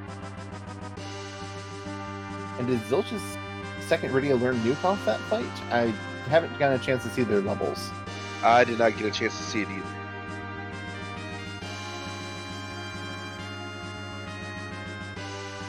I'd be curious if Zilch would take a fight to go and try and get nuke on that Rydia, because it may end up faster, theoretically. But it would have to be a very specific... Any of the trap chests, I think, would at least get Rydia a level or two. I think the fights probably got Zilch up to nuke casting levels. The adamant was behind the King Queen Evelyn fight at the Masamune altar. And Zilch had 10 key items for that, so did get over 100k XP, I think. So Zilch probably has the nuke on both the Rydias, I think. And here we see LockeColeLive is going the same path that Zilch did, going into the Ashura fight, and is going to be spending a bit of time on this, unfortunately. We know that this is a good play. This is unfortunately not going to be the correct play just because of where the adamant turned out.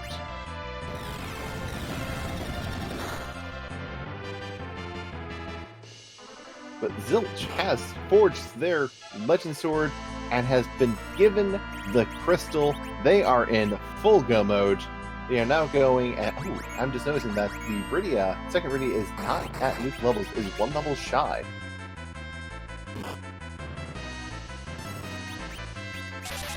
Be interesting to see if Zilch tries to adjust that on the way through the lunar subterrane. I'd be tempted to take a chest or two. I would also face a similar temptation, just because double nuke in white means that you can very reliably go and defeat Zeromas before you get to a second Big Bang.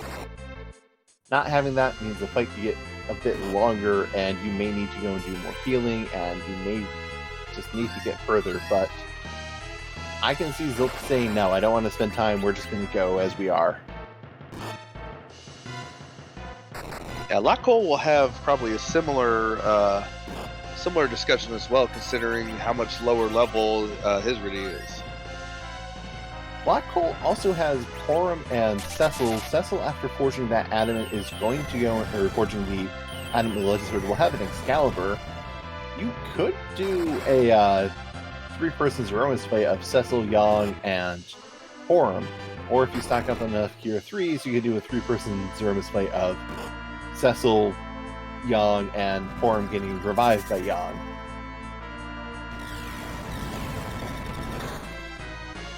Yeah, with the lower health pool on Porum, you would expect that she'd be going down a couple of times. As Locke is finishing up Asura here pretty handily. Going and casting that Mega Nuke is going to go and get that Defense Sword and that lovely Pan. Maybe Lockbowl will be tempted to leave, but we know that will not necessarily be the best play just because we know where the Adamant is.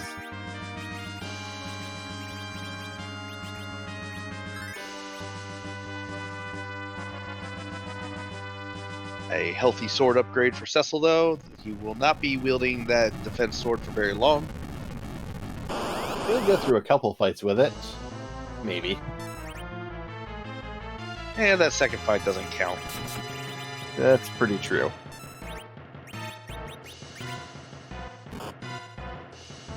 But we see Zilch charging through the lunar subterranean, stopping for nothing, and just going to that final save point. Does not want to get double nuke on online. Instead, just wants to go and get to the end of this seed, I imagine.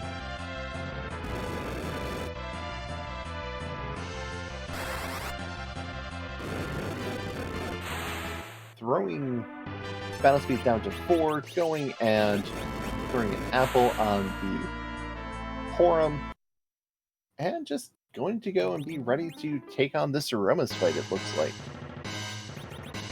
Lockhole takes a reset on the Elements fight. The Rurikan phase, it's nice that it has the mage weakness. It's not so nice that it has the AoE fire 2, fire 3 glare. That's a lot less kind. And we're starting to see some Z flags pop up here in the chat.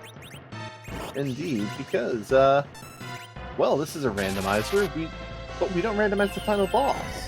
I guess because he's a bit too strong, a bit too mean, a bit too complicated, and maybe, just maybe, a bit too ugly. So instead, we'd like to give him a bit of a makeover while he's leaving in his lunar prison. And thanks to the efforts of Boardface and Scala Kitty, we have over 450 different sprites to choose from. So with the Z flags out in chat, let's find out whose butt we're kicking tonight. Come on, flip tables. I got a soft spot for Tromboneness. She just looks so cheerful and happy as she careens to inevitable defeat. And with this team, inevitable defeat will probably be what is coming. That is... Zilch is a very good player and has a very strong team. I don't think Threemus is in a fair fight right now. But LockeColeLive is through the elements. Yes, they've got the rune ring. And is going to this Masamune Altar fight and will be discovering the King Queen Emblem here that is going to give them a free Adamant Rock.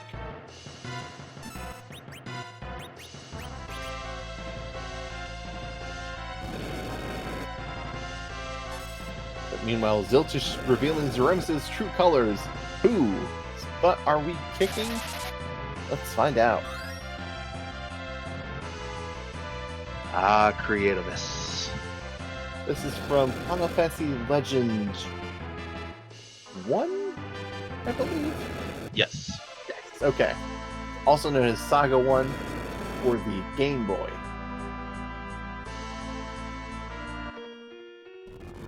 And thank you, Scala Kitty, confirming in chat. It's such a pretty sprite for being on the Game Boy, and I believe Scala is just saying that she had to hand recolor. It looks even better, so thank you for doing that, Scala.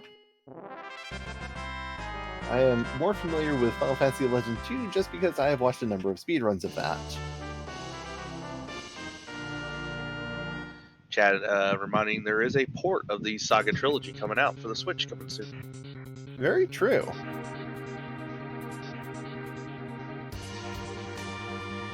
LockeCole is now in go mode, is rushing right back out to turn in his adamant rock. And meanwhile, Zilch is starting off their Threemus fight, chucking the Excalibur, getting 8,000 damage, casting nuke, so yes, going into the 5th slot Rydia has nuke, the middle slot, or the 4th slot Rydia is the one who does not, and I believe is casting a tier 3 elemental spell. Doesn't get the Rydia healed before that big bang comes out. That is a little unfortunate. But, low rolled it too. So Rydia has the advantage that she does gain a reasonable amount of both wisdom and willpower, which contributes to her getting a lot of magic evade multipliers, which give her a chance to evade a lot of damage on these big bangs. So, not entirely out of character for a level 60-something Rydia to go and, or high 50s Rydia to go and take pitiful amounts of damage from a Nerf Big Bang.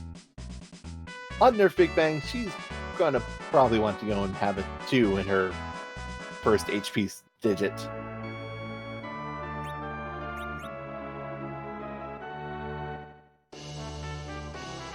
And LockeCole checked the Coco shop, didn't have anything worthwhile, so Zilch didn't use any time checking it.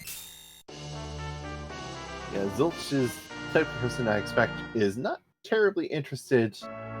Once they have mages, they're not terribly interested in anything other than getting to the fights, and maybe ethers.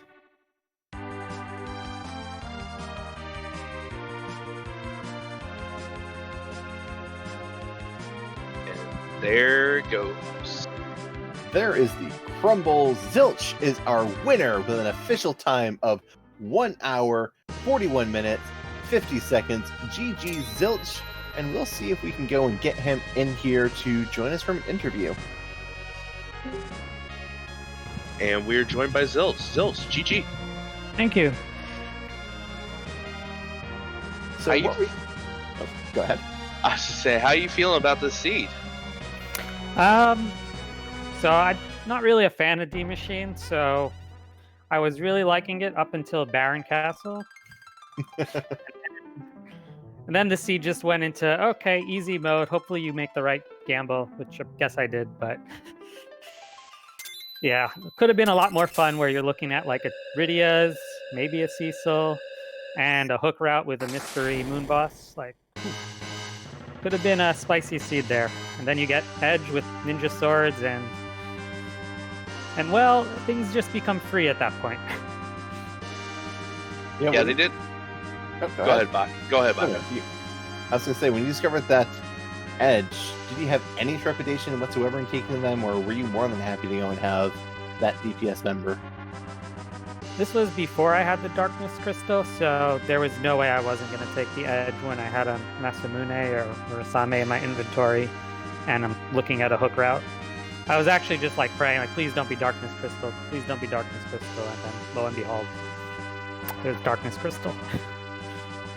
If you knew getting Darkness Crystal, just out of curiosity, what changes would you have made to your party? Sorry, what was the question? Before you took the Edge, if you knew you were going to be getting Darkness from Baron, what changes would you have made to your party out of curiosity? I think I still take the Edge there, just so I can, assuming I'd get a sword to dart at some point. Because I wasn't going to be slingshotting 3 mages. So, yeah, I think I still take the Edge. There's a chance I take 2 Rydias, level up the other, or the Porum a little bit, and then have, 3 Rydias and a Porum to go with. No, it's 4 Rydias and a Porum? I don't know. A lot of Rydias and a Porum, maybe. You probably won't be able to fit 3 Rydias and a Porum in there because you need the Tella to do the D machine. Well, right, Tella. I was forgetting someone. Well, you're correct. There were 4 Rydias available in that seed. After you saw the 3rd one, how were you feeling?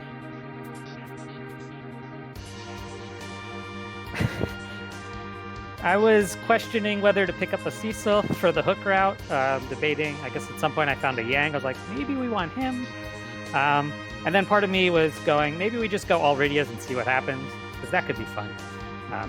We have the Heroine Robe, so if we need to get through physical bosses, we can do that. But yeah, it was definitely going to make some interesting choices if the seed didn't take that 180 at Baron.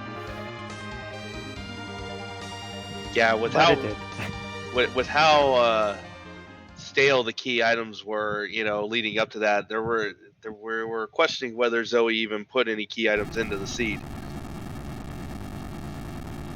I mean, I guess it made the do D machine right away decision pretty easy, because it's like, well, I'm not getting to 10 anytime soon. So, grind now.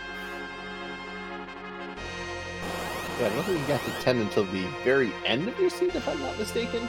I got to 10 after the ribbon room, so the pan was my 10th. So those other two moon fights were bonus EXP, which weren't enough to get second Rydia nuke, but that was fine. Or I guess that was first Rydia, for counting. Was there ever a thought to maybe take a trap chest or along the way down just to get that Rydia to nuke, or you're just comfortable without it? No, I didn't think it would be worth the time. I figured I had a lot of boosting gear on that Rydia with nuke. So, I mean, she was doing quad 9, so yeah. I figured that was more than enough damage and it wouldn't be worth taking another fight. Entirely fair. Well, this is your second raid, so that puts you at 2 victories so far. How are you feeling going into the rest of your matches? I guess I'm feeling good. Definitely, I mean, everyone in this competition is tough, but having to play Dia coming up, knowing she's probably still bitter about me winning in the Bull Gauntlet in the bracket stage, she's probably going to come out strong, and we'll see what happens. She may or may not be undefeated at that point too. So, but yeah, still feeling good. I like how I've been playing so far. Hoping for some seeds where there's no grind options and we can just low level the whole way, because those are always fun. Put fun in quotes depending on who's saying it. Not me, that's for sure. Yeah, I will say I think it was funny to see the bosses that gave me the most trouble were the free bosses from the last one, the Kinky Neblin. But yeah, I think I took like a wipe to both of the Baron or the guard free bosses. So yeah, excellent. That is a interesting bit of irony, to be honest. Well, everything else, first try, simple. The free fights, oh, those are tough. Can't trust those free fights. Nothing is ever free. Well, They get you to put your guard down. Well, Bad Karma, do you have any final questions for Zilch? I don't. All in all, it's a very well-run race, Zilch. I look forward to seeing more. Thank you. Thanks to Baka, Bad Karma for the commentary, Zoe for restreaming, and Chazman for tracking. And yeah, enjoy the Locke's finish for the race. Thank you. GG's again on your win. Thank you. GG's. And with that, we see that LockeColeLive is in their Threemus fight.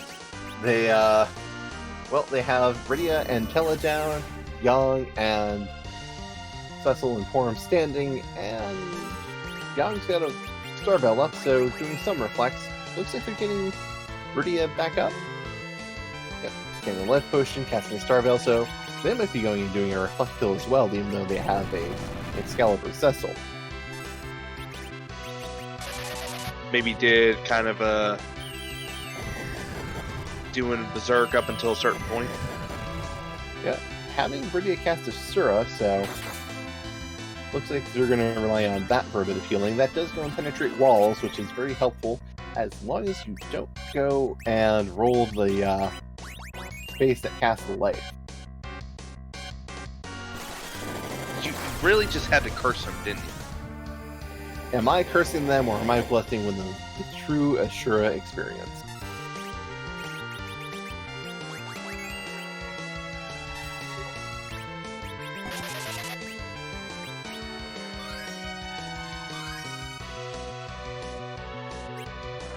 But he didn't need the life there, Baka. He needed the cure.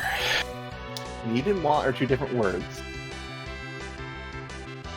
Also, unfortunately, this Yang is going to be going down thanks to the sap from the Big Bang.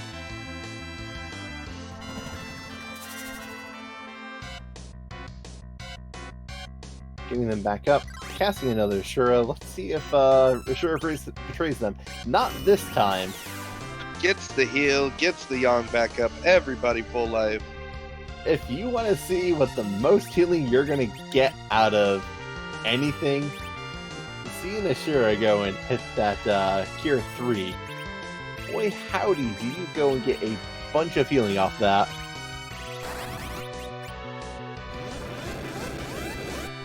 Yep, and the spells will continue to fly. So it's going to go and chuck out that damage. Love to see those nukes come out.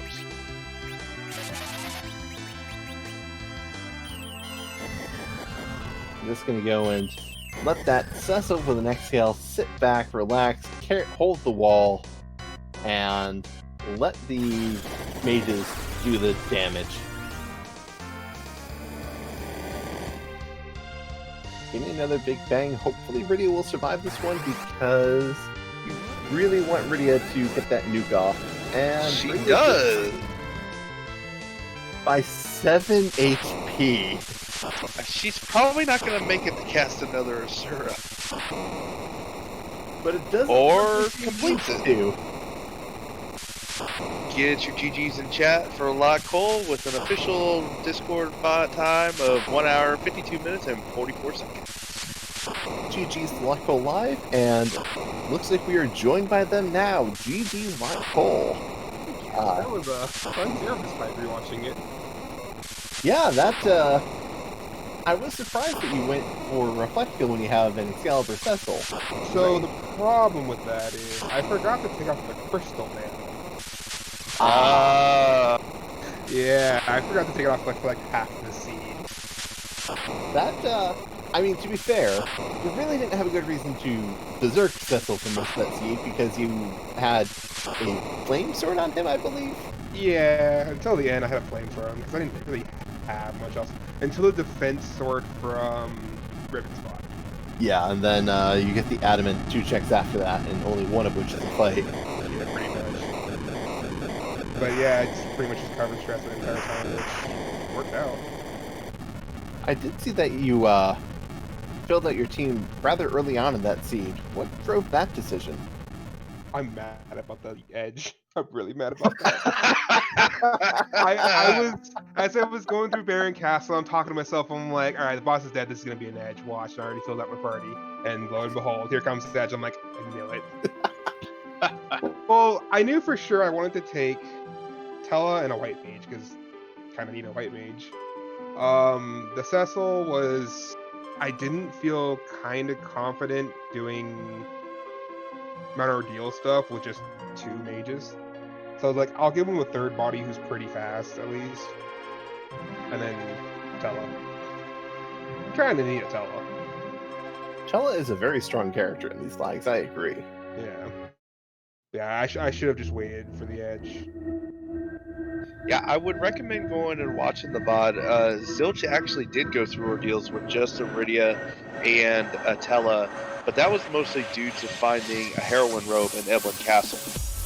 Ah, yeah, that'll do it. I mean, I don't think actually the fights were too bad up there. It was, what, 2 Ramo casts and you were pretty much fine?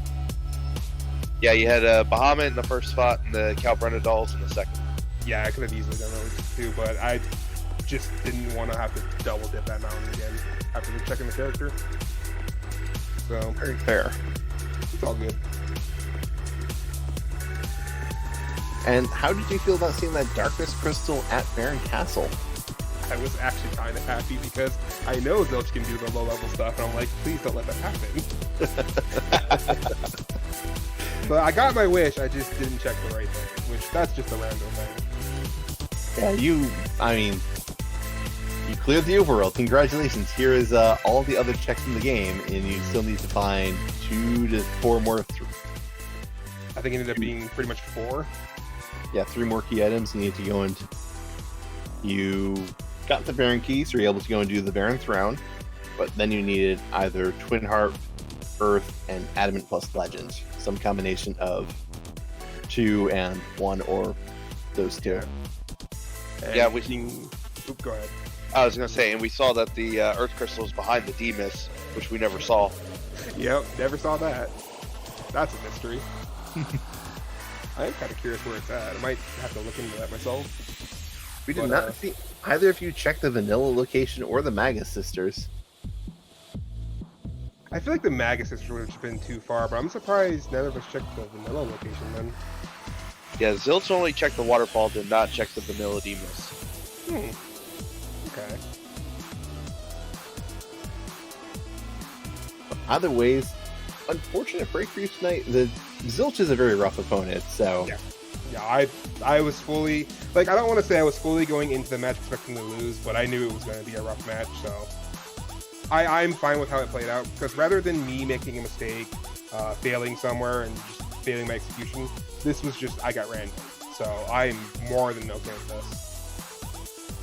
Because it was just a matter of how I did my checks and in which order I did my checks, because I was thinking about it, if I had just come up to the moon first, before going to the other world, that could have changed everything. that is entirely fair. Yeah, that you literally had this open after completing Baron. Yeah. And immediately did a grind just so I could have access to do whatever. So it was just a matter of what did I choose to do. And technically, you didn't need the grind for King Queen Evelyn. You really didn't. The seed really that's a real troll now that I think about it.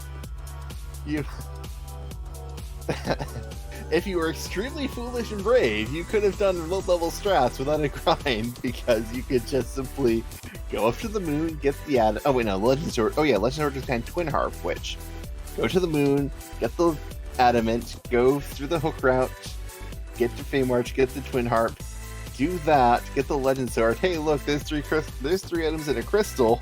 Yeah, he could have done it. Just he had a pretty much at that point Galaxy Brain just that. Yeah, Because I don't think anyone's just gonna do that. Yeah, that is definitely not a high percentage play. But yeah, because I think D-Lunars were at the hook. I don't remember who was before it, but it wasn't anything too terrifying. Leviathan, I believe. Yes. Kella will get you through that. Yeah, that's just using Star Veils.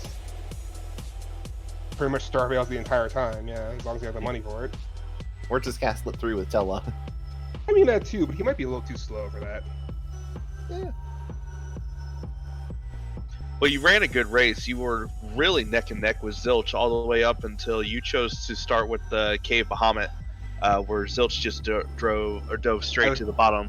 I was hoping Cave Bahamut would have the value, because I felt a little behind there.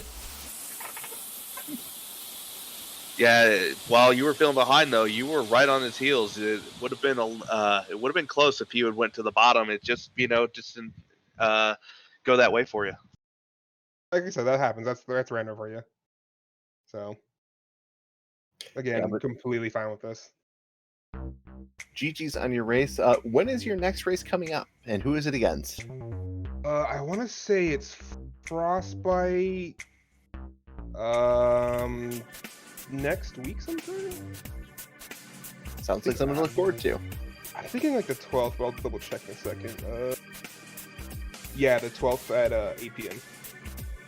Sounds great. Yeah, I'm definitely not gonna let my next two opponents get off free. I'm gonna try my best. That sounds very fair. Patch Karma, do you have any final questions for Locke? I don't. Like I said, well-run race, and I look forward to seeing more matches. And thanks again for commentating and restreaming this. I'll have to definitely watch this back to see some new things. So thank you again. Thank you for letting us show off your run. It was a great show for us. Thank you. Yeah, around the 52-minute mark, Baka goes into a very well-explained how to do agility manipulation if you need a refresher. A refresher I would like to learn, even. But yeah, thanks again. I'm gonna get some dinner. So have a good night, everyone. Have a good night. And with that, we have reached the end of our race. The LockeColeLive vs. Zilch match was a fantastic race. Zilch going and taking a win at the end, but our runners going through and following a very similar path all throughout. But we are going to be sending you off to RPG Limit Break, as there is another match in progress, and we would love to go and give you even more free enterprise, because who doesn't want more free enterprise? Yes, and as we go over, please do not spoil the match as we go over. People may have not been watching this one and will want to watch the VOD.